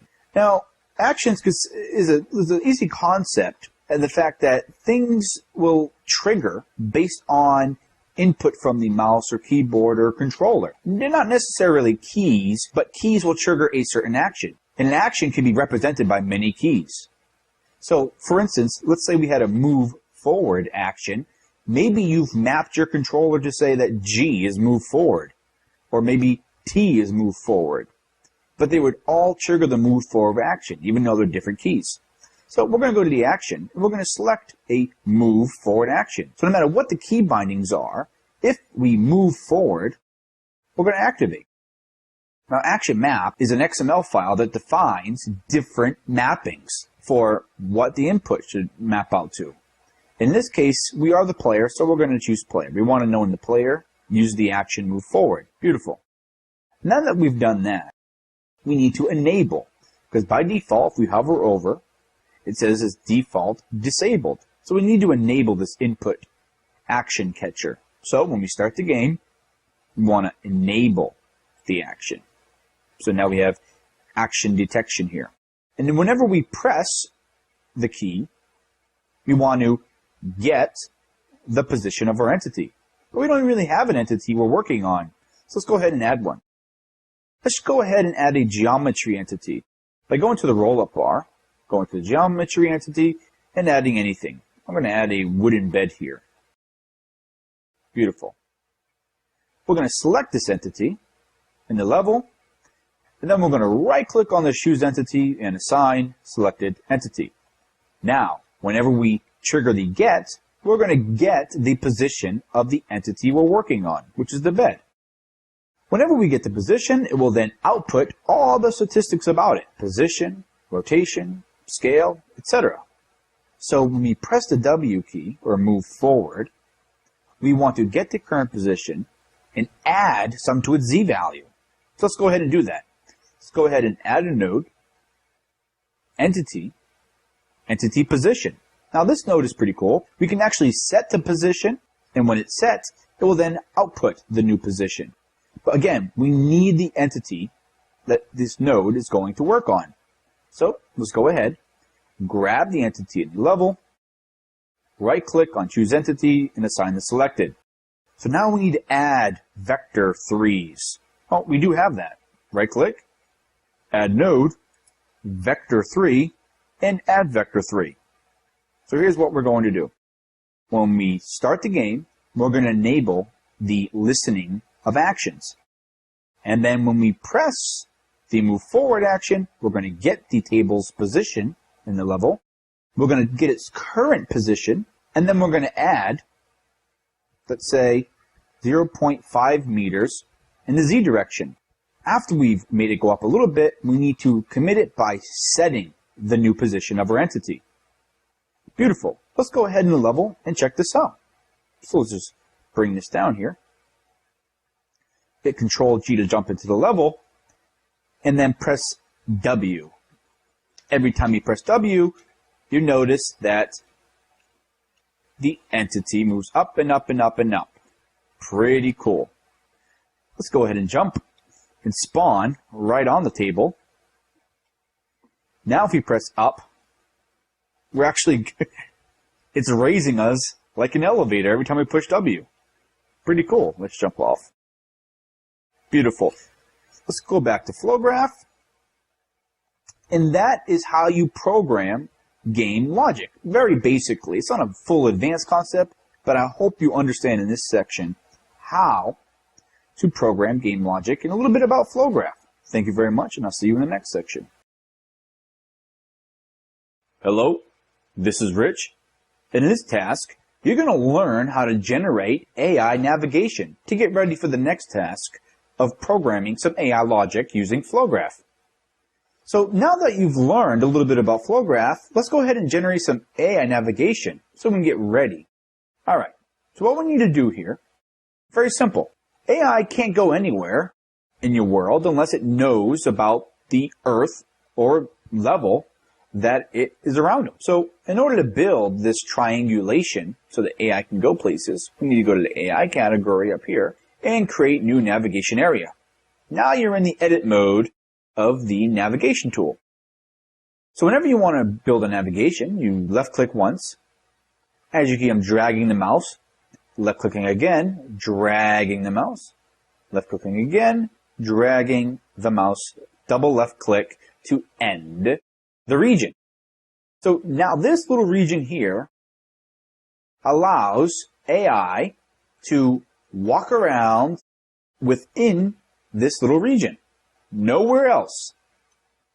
So we need to make sure that this actually covers the terrain. So let's go ahead and select our navigation area. Go to the roll-up bar properties. And let's go ahead and adjust the height. We need to tell it what type of characters or AI should it take into account when generating the navigation mesh. The best thing to do here is enable AI debugging so that you can see the actual navigation mesh. We're going to do this by opening up the console at the bottom, typing AI_debug, and we're going to enable debug drawing by pressing 1. Once we've done that, we can also get further debugging properties by typing in nav and turning on debug draw navigation. It has 3 levels, 0 and 1 and 2. So let's press it to 2. Okay. Now let's go ahead and generate for medium-sized characters. So let's go ahead and left click. There we go. You can see it didn't get all of the land. That's because the ground is perhaps underneath. So let's go ahead and take our navigation area, select the movement, and bring it under the ground. Beautiful. Once we've done that, AI can freely move within this navigation area. So let's go ahead and test this out. Let's go ahead into the entity, AI, and add an example grunt AI and bring them right in there. And let's raise them up so we can actually walk on the terrain. Enable AI and physics. Now, with our character selected, let's middle mouse click, and we can see that the character actually moves around. Now, if we try to move into a place outside of this navigation area, he simply cannot do it. He doesn't know how to get there, doesn't know how to navigate. This navigation mesh is absolutely needed. So there you go. You've now learned how to generate AI navigation. By the way, our flow graph is still into effect. This AI physics toggle button here really makes it simulate like you're in-game, even though you're actually still editing. Now, if I keep pressing W, you can see that this object actually still keeps going up because it thinks we're in-game. That's because AI physics. If we bring this table inside the navigation mesh, you will also see that it generates in real time. Absolutely wonderful. So if I were to bring the AI by selecting him and put him somewhere over here, you'll now see that he navigates around the objects because it knows how to get around based on this navigation mesh. Wonderful. Thank you very much, and I hope you enjoyed this section. I hope you learned a little bit about AI navigation. In the next task, you're going to program, using FlowGraph, a little action that the AI can do. Actually, a few AI actions, probably 3 or 4 queued up together. Thank you very much. See you in the next task. Hello, this is Rich, and in this task, you're going to learn how to script a little bit more advanced AI behavior using FlowGraph, the visual scripting language. So let's get started. First, I think what we're going to do is we're going to make the AI follow us around. Once it gets within a certain distance, it's going to pull out its gun, then it's going to shoot us, then it's going to holster its gun, wait 5 seconds, chase us again, and then it'll loop around and around. So let's get started. First, we need to make sure that we have an AI in our level. Just go to the Entity tab, drag in the grunt. Then, make sure that you go to the Properties, and for its AI behavior, under the Behavior Selection tree, just go ahead and set it to None. Beautiful. Now here we go. Let's go ahead and open up FlowGraph. First thing we want to do is we want to get the entity ID of the AI in the level, so we know what entity we're working with. So we need to go to the Entity, and add an entity ID. Zoom in a little bit. Beautiful. Go ahead and select our AI in the level. Right click, assign selected entity. There we go. Now we have the entity ID of all the entities. Then we're going to need a start node. Every flow graph needs a start node. Not really, but it's always good to have one. We're also going to need us, the player. We need a way of referring to ourselves. So add node, game, local player. That's us.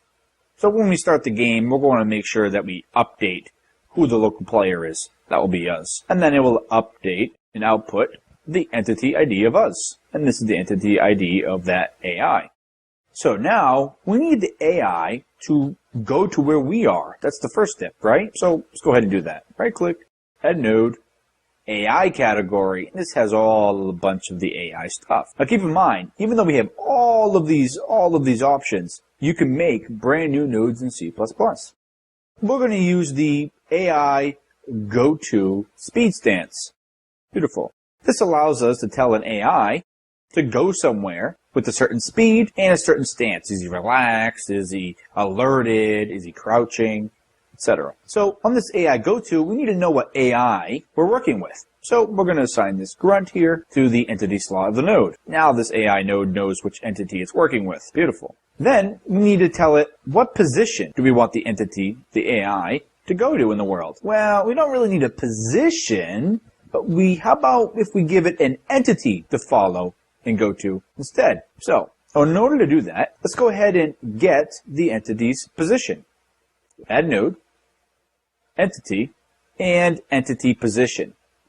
There is a get position, but let's get the entity position instead. The difference between the two is the entity position does not need to be triggered, and it will every frame output the position of whatever is in the entity slot. So we need the player position. So every frame we're going to get the player's position. So as we move around, the position will update. So the AI will always know where it needs to go in our new position. Beautiful. Let's change a couple properties here. End accuracy. Well, we don't want it to be exactly where we are, but we'll give it, the ability to be off a little bit. And we'll give that like a 2 here. Stop distance. That's how far it would stop before it got to us. So if we typed in 3, that means it wouldn't need to get right to us, but it would definitely, if it's within 3 meters of us, the action will be done. Now, what kind of stance do we want to be in? Well, we'll be in sprint. How about that? And we'll be in alerted. Make this guy running really fast at us. Beautiful. All right. So when the game starts, we're going to do the go-to action. We're going to sync it. That means we're going to start. So when the game starts, the AI is going to go to this position. And it knows this position because every frame we told it that us, local player, to get its position and set it here. He's also going to be running, sprinting, and he's going to be in his alerted phase. Now, whenever he gets to us, we have a succeeded. So whenever he's done finally reaching up to us, it's going to be succeed. Now when this happens, we want to let him take out his gun. So let's go ahead and do that. Add node, AI, and AI shoot at. He's going to shoot at us. He's going to draw his weapon and shoot at us. So when we succeed, we're going to sync, meaning when we're done with getting to us, we're going to start shooting at us. But again, it needs to know, the node, what AI it's working with. Well, it's working with a grunt, of course. The grunt is going to be shooting at something. Who's it going to be shooting at? Well, we could give it a position, which means a 3D position in space it will shoot at, but we actually want an entity, us, wherever we are, to do it. So, target ID. The target is us, our entity ID. It will now know that it wants to shoot at us, no matter where we are. Nice. And we'll also enable auto reload. That way, if he runs out of bullets, he will reload and keep on going. Now, duration, we're going to have him shoot at us for about 2.5 seconds. Nice. Now, once he succeeded, once he's done shooting at us after 2.5 seconds, we're going to holster our weapon again. So, AI weapon holster. So, what we're going to do is the AI weapon holster needs to know what entity it's working on, and again, it's working on the grunt. When we succeeded after shooting at us, we're going to start the holstering of our weapon. Nice. Now, once we've done holstering, we want to wait for 5 seconds and have them do it all over again. So let's go ahead and do that. Right-click, add node, time category, and a delay. We want a delay of 5 seconds. Beautiful. So when we're done holstering our weapon, we're going to cause a delay for 5 seconds. And once it's done, after 5 seconds have passed, it will then output. We want to start the whole thing all over again. So we want him to go to our position, then shoot at us, then holster its weapon, wait 5 seconds, and do it all over again. But here's the problem. The sync only has one port, and that's already assigned to the start. Well, good thing we have another node called logic any. Add node, go to the logic category, and let's go to the any. The any means whenever any of its input ports are triggered, it will trigger the output port. It's an easy way for a bunch of different nodes to be able to trigger one single port. So let's go ahead and hook up this output port into the sync, and then we'll say when we start the game, and whenever the timer delays, we're going to sync. There we go. We now have a nice loop of the AI doing the same behavior over and over again. Let's go ahead and test it out. First, let's go ahead and add a couple of these around just to make it a little bit more interesting. Beautiful. So, let's go ahead and jump right in game. And here we go. Oh, the entity's sprinting to us. Oh, he's within 2 meters. He starts to shoot. Oh, he holstered his weapon. He's going to wait 5 seconds. And he's coming back over to us again. Oh, takes it out. Shoots at us for 2.5 seconds. Holsters his weapon. And here he comes again. You ain't going to get us this time. No! Alright, when he finally gets to us, oh, he's going to shoot for us 2.5 seconds, holster his weapon, And he's going to come over to us. Absolutely wonderful. Oh, he killed me. So, thank you very much. I hope you enjoyed, and I really hope you learned a little about FlowGraph and what it can be used for. It's absolutely powerful, and it's extendable. Thank you very much, and hope you enjoyed. Hello, this is Rich, and in this tutorial, you're going to learn how to create your very own FlowGraph node for the CryEngine SDK. It's pretty simple. All you really have to do is create your own node class, register your class to the Flow node system, and then you can go ahead and use it in the CryEngine sandbox editor. Let's get started. Let's open up the CryEngine solution, and the first step we need to take is to create our new CPP file. You don't really need a .h file. A CPP file is all you need to create a node. Let's go ahead and open up the game project, and we're going to go to game files, and we're going to put it right into the pack filter here. Right click, add, new item. Now, I'm thinking the node we should create is some sort of listener. Earlier in the other tutorials, we created actually a mine entity, and we actually placed that mine when we press left click, if you remember. Now, it would be pretty cool if we can get notified whenever the player or anybody spawns a mine. So that's what we're going to do. Our node is going to listen for anybody placing a mine, and then it's going to output who placed the mine and the actual mine that was placed. So I'm going to name it cflow mine listener add. We're going to have to include our stdafx, and the include file for creating our node is under the node subdirectory g2 flow base node, and the root class you need to derive from is the cflow base node template class. So let's go ahead and create our class here. And we're going to name it cflow mine listener, and we're going to derive from the public cflow base node, and it's a template. Now, there are a couple of types that you can choose, a type of node you want. You can have a singleton node, which no matter how many nodes that you add of your class into the FlowGraph editor, it would only refer to one instance of it. So it's all a singleton, only one instance. Or you can do an instanced flow node, which allows you to keep adding different nodes, and each one is separate from the other. Normally, you're going to want instance. So we're going to type in instanced here. enct_instance. Beautiful. And we've added these here, so let's get rid of it.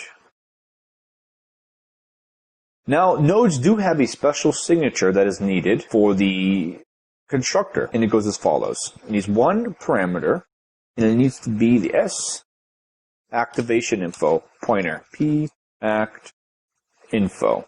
Wonderful. And then we need to register our class with FlowGraph. Very simple. Outside of our class, let's go ahead and use a macro that CryEngine provides for us called register_flow node. Now, the first parameter is the category and name you want it to show up into the FlowGraph editor. And we will do one called packed.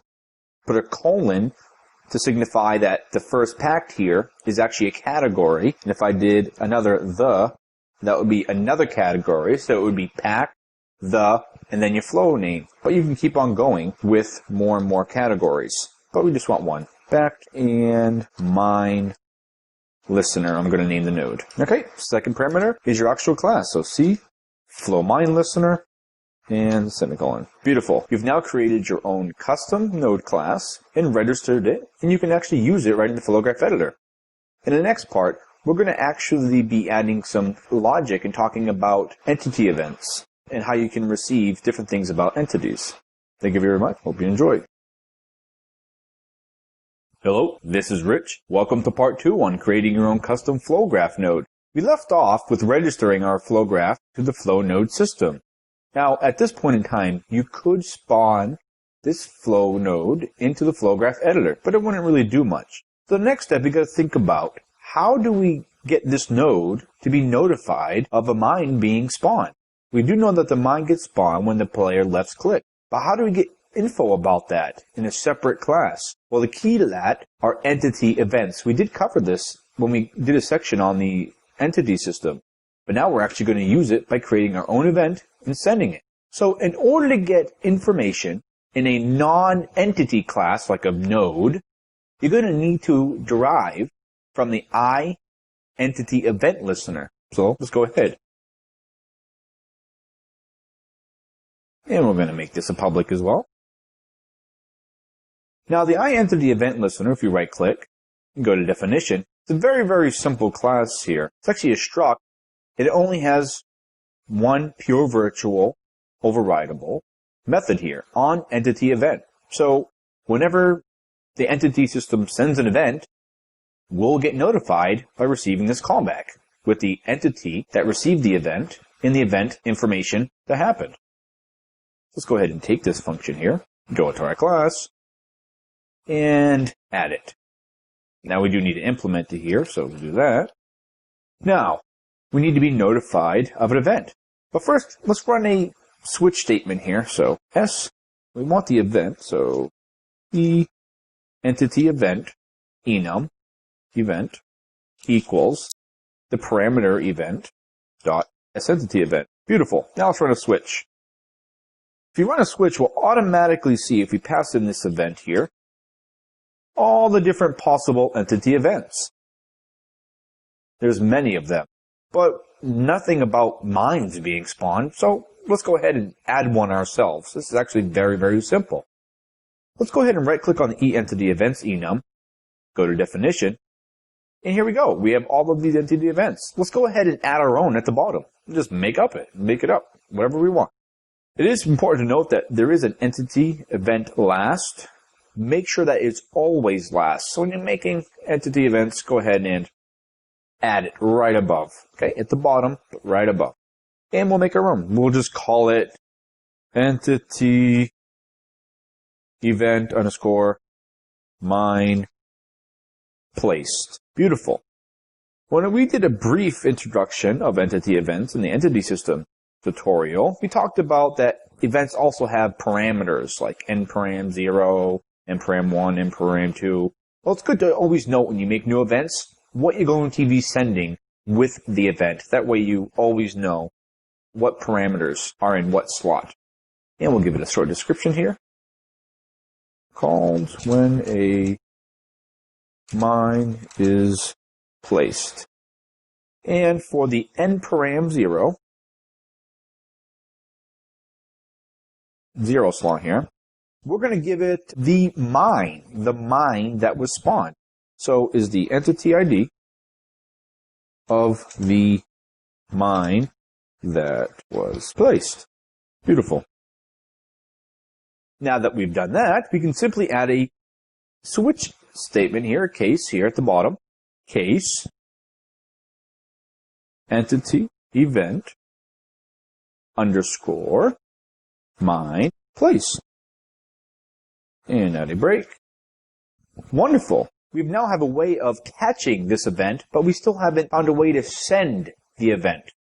Well, in the next part of the tutorial, part 3, we're going to discuss, and you're going to show you how you send an event to get this to happen. Thank you very much. Hope you enjoyed. Hello, this is Rich. Welcome to part 3 on continuing to making our flow graph node. We left off setting up the listening event for our entity event mine place. But we'll never receive this event because it is never sent ever. It's a new custom event. So we're going to have to do that. Now, we actually spawn a mine when we left click on the player input. Let's go to that class again. Let's go ahead and revisit it. So go to game, after files, player input.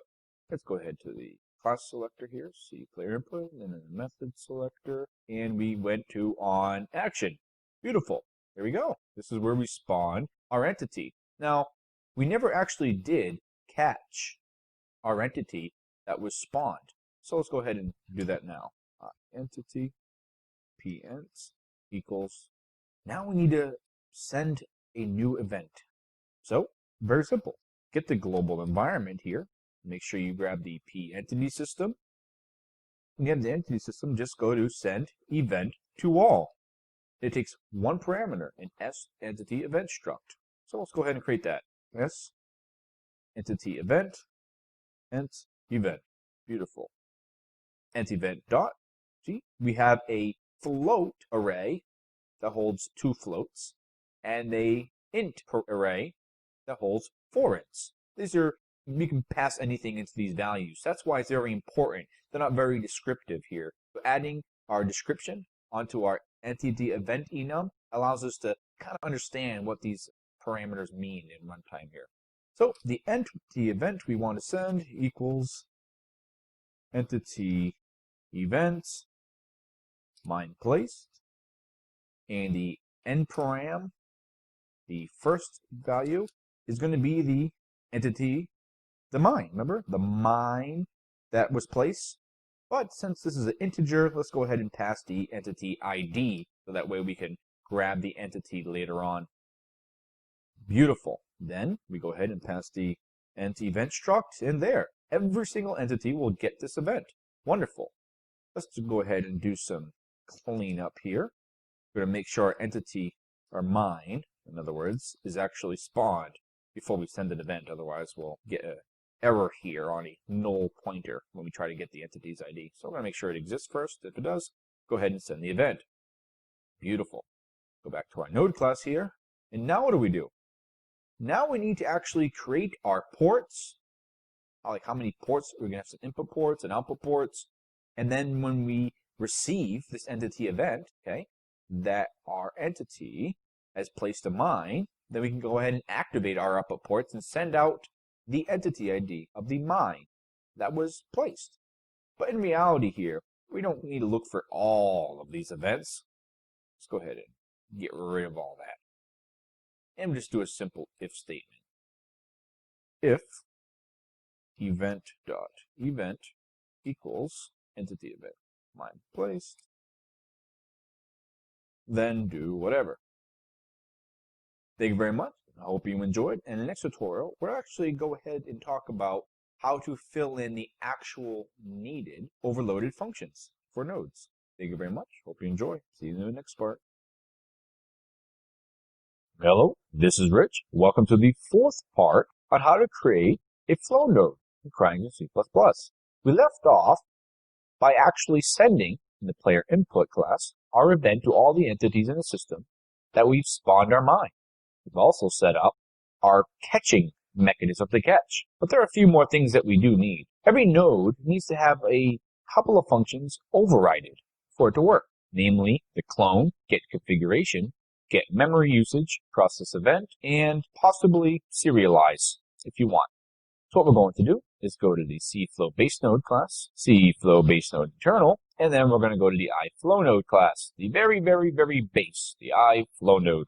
And here's what we're going to do. We need the process event, the get configuration, get memory usage, and the clone. So we'll grab all these here. Go back to our class and add them here. So we need the clone here and add a definition. We need to get configuration, and this is probably the most important, get configuration. We do not need serialize XML, and we can optionally use serialize. Well, it is kind of needed if you want to save your flow graph. It will initialize the serialize function, which will allow you to save and load existing data. The process event is also very, very important. And we'll do a short description of each one. So the clone happens whenever you actually copy and paste your new node in flow graph. And we need to override this because our class is instance. We need to return a new instance. So return new cflow mine listener. And we'll pass in the p activation info because we do need, our class does need the activation info to spawn. Beautiful. Under get configuration, now this is where we actually set up our ports. How many input ports, how many output ports, and what category our node should be in. Is it approved? Is it advanced? Is it for only debug purposes only? So our node doesn't really need an input. It just listens to entity events and then outputs. The output says, hey, a mine was placed. Also, here's the entity that placed the mine, and here's the entity of the mine. Okay, so here's how you do that. We don't need any inputs, and the input section is exactly the same as the output, but we're not going to use input. So we'll go ahead and add a static, very important, static, constant, output port config, outputs, and it's an array. We can go ahead and initialize the array with a few outputs, and this is how we create outputs. So we go output port config, and then the type we want. Well, the first one is just going to be a trigger. It doesn't need to send any data out of it, so it could be a void. It's just a trigger saying, hey, something was placed. So it just could be void.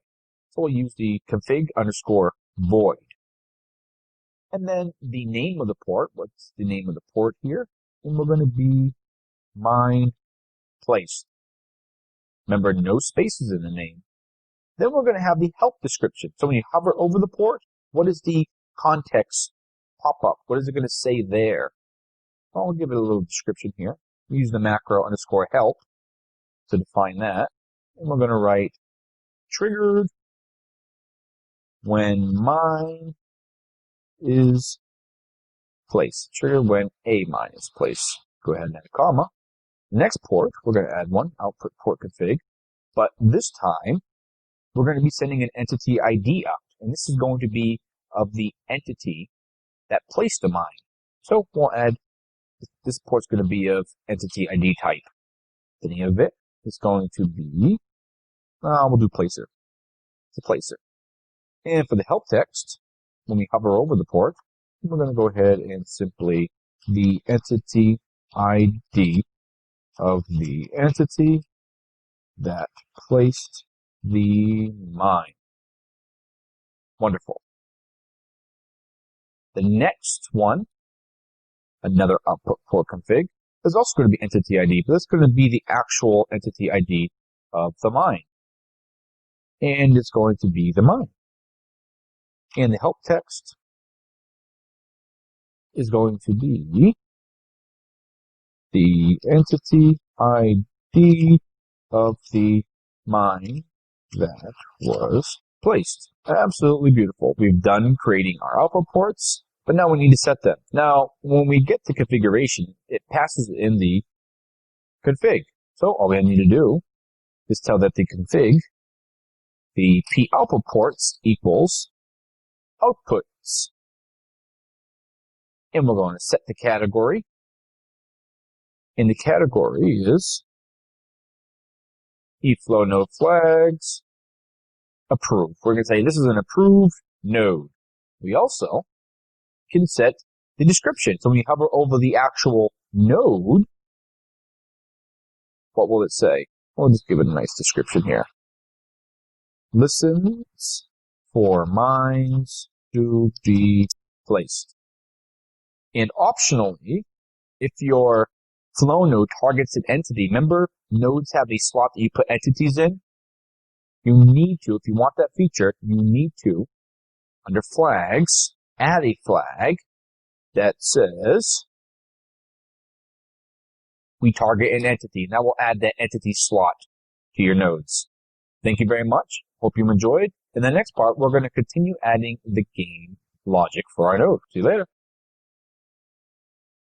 Hello, this is Rich, and welcome to part 5 on continuing to write our flow graph node. We're going to continue writing flow graph logic here. We left off where we actually added the target entity flag, which allows us to target an entity, which will basically just add a slot on our entity that you can place an entity into, plug it into. And that is needed because what we're going to do is we're going to listen for that particular entity. So we're going to create our node, and then we're going to put the entity we want to listen to, get the events about in that slot, and we'll only receive events for the entity. In this case, we only want to receive events when the player places a mine, only when we place a mine. So for our entity slot, we're going to plug in the player. That way we only get events about the player. Now, there's two very important things in the flow graph node here. S-activation info struct and the entity that is held by the flow node if you have one. So it's very important that we add, it's optional, but highly recommended that you add a member of S-activation info. So you can have it whenever you need to access it, not a pointer. So now we're going to talk about the get memory usage. This allows the entity system, or in this case the flow node system here, to get memory statistics about our flow node. All we need to do is take the sizer that it passed in and just add our class to the sizer. So just pass in this here, and there we go, that's all we got to do. Now for the process events, if we run a switch and pass in the eFlow event that happened, there's a few of them. And I'm only going to go over a few here. We have the update, which happens every single frame. This will get called. Activate, it sends if one of your ports are activated. So let's say our input port is activated. We're not going to need this or the update. We don't have any input ports. Final activate, still related to the activate. It just gets called like post activated. Initialize, now this is important and we will be using this here. This happens pretty much whenever CryEngine decides it thinks it's important to update information. So it's not like an update every frame, but this will give you a few calls every once in a while to make sure your stuff is up to date. Final initialize is like a post initialize. It happens after the initialize. And set entity ID. This happens if our port is the targeting an entity and whenever it's set. So when we set an entity to our port, it tells us what entity we set it as. This is very important. We should also add the iEntity to keep track of whatever is in our port here. So p target ent. Wonderful.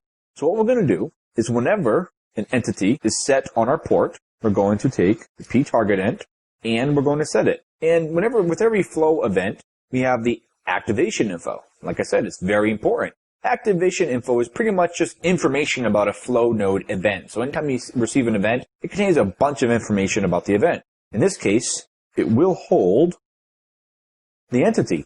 So whenever the entity port is set on the node, we'll set it our entity. We also need to get events about remember I said the entity events about the entity that's in the port? This is a good place to do it. We can do that by getting the entity system. So global environment, p entity system, and we'll add an entity event listener. Very simple. First of all, it wants the entity ID of the entity we want to receive events about, then the specific event we're interested in, and the listener that's going to be receiving the class, which is us. So we'll take the p target entity and we'll get the ID. So that way we can listen to the entity event for that. The event we want is the entity underscore event underscore mine placed. And the listener is this. We are the listener, this node here. But here's a problem. What if we set the entity ID more than once? What if we change it out? Like first we want it to be the player, but then we decide, you know what, we're going to change it to a different entity. Well, now we'll have a bunch of things registered to receive events when we really don't want it to. We only want to receive whatever is currently in the slot. So here's what we'll do. First, we're going to check if the p-target exists, if we actually have one. If we do, we're actually going to remove listener. And we're going to get it. We're going to remove listening to that event. We're not going to listen to it anymore. And then, if the p activation info, if the entity it's sent in does exist, we're going to register it. And then finally, we're going to set our entity. So every time you set the entity ID, we're going to check. We're going to unregister you just in case you are different. Then we're going to add an event listener to the new entity that was passed in, if it was new. And then we are going to set our target entity. Wonderful. Now, when we destroy our node, the set entity ID won't happen, I don't believe. So what we're going to do is make sure that when our node is destroyed in the destructor, that we unregister the listening. Beautiful. Wonderful. So now we are able to get the entity that was set on the port, and we saved it. Next, we'll go to the initialize. So whenever this node is initialized, we will take the activation info from it, so we can store that.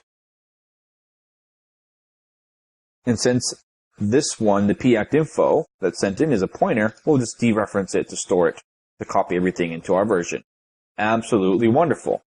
Now, the last thing we need to do is we will get this event here.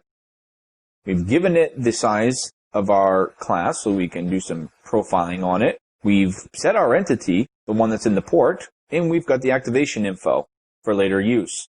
Now, all we got to do is when we get the entity event that a mine has been placed, let's activate all the output ports on the port. So very simple. First, we're going to check if we have our entity is still in the port. So we're going to take our p-target entity. Do we still have an entity in the port? If we do, then good, we can continue. Very simply, we're going to activate output. Very simple. We're going to pass the activation info. Every activate output needs our activation info. That's why we stored it later. And we'll get the memory address because it wants a pointer. Next is the port. What port do we want? Well, we want to output, so 0, 1, 2. See? 0, 1, 2. We want to output the placer and the mine before we trigger. Okay, so we'll do placer, mine, trigger. So we'll do 0. 1, 2, 0. 1, 2, 0. And the value of 1 is the entity ID. And we'll go ahead and copy 3. Boom. All right. So the first one here is the placer. So it's the placer, the entity. So let's go ahead and do that. Well, P target. The target is the placer because we're listening for events when he places a mine. So get the ID. Beautiful. The second is the mine. Well, we know that because we can check the event.endParam0 for that parameter. So beautiful. Now the entity ID of the mine. And the last one is just a trigger. We don't really need anything to pass out that. It's just a trigger. So we'll just pass just null, which is 0 technically. And there we go. We've actually created our fully functional mine listener that will activate, the node will activate a trigger saying, hey, a mine was placed. Also, here's the entity ID of the mine, and here's the entity ID of the placer. Thank you very much. Hope you enjoyed. The next part, we're going to actually set up a flow graph and test it out. Hope you enjoyed. Bye. Hello, this is Rich. In the last part of the creating your own flow graph node, we're going to actually set up a flow graph and use our node and see what's going on. Just wanted to correct something that happened in the last tutorial here. 2 things. 1, make sure that you initialize your target entity in the constructor to null, to make sure it's null to begin with. Secondly, you need to pass, as the second parameter, the index of the node, a port. So what we have here is the first one is the placer, which is 1. The second is the mine, which happens to be the second one. And then the actual trigger telling it that a mine was placed is 0. But here's an easier way that you can define these ports here. Very simply, somewhere in your class, define an enum. It's a little trick here that will help you out. We're going to name it E output ports, EOP, I guess. And then we're going to do EOP underscore, and we're going to do one. Mine placed, so mine placed is the first one that's in our list. EOP underscore placer is the second in our list. Last one is mine. Beautiful. Now, whenever we want to activate an output port, we can simply use the enum because the index will correspond to the index of how we defined our ports. So, what we need to do here at the bottom here, instead of using 1, you can simply say we want the activate the output of the placer port. Second one, we want the mine to be activated. And for the last one, we want the mine place to be activated. Much, much simpler to understand. Let's go ahead and run it up and create our graph. Beautiful. Load up our level. Once it's loaded, we'll load up the flow graph editor, create a simple flow graph. And what we'll do here is we'll just output a debug message to the screen containing the entity that was placed and the entity of the placer.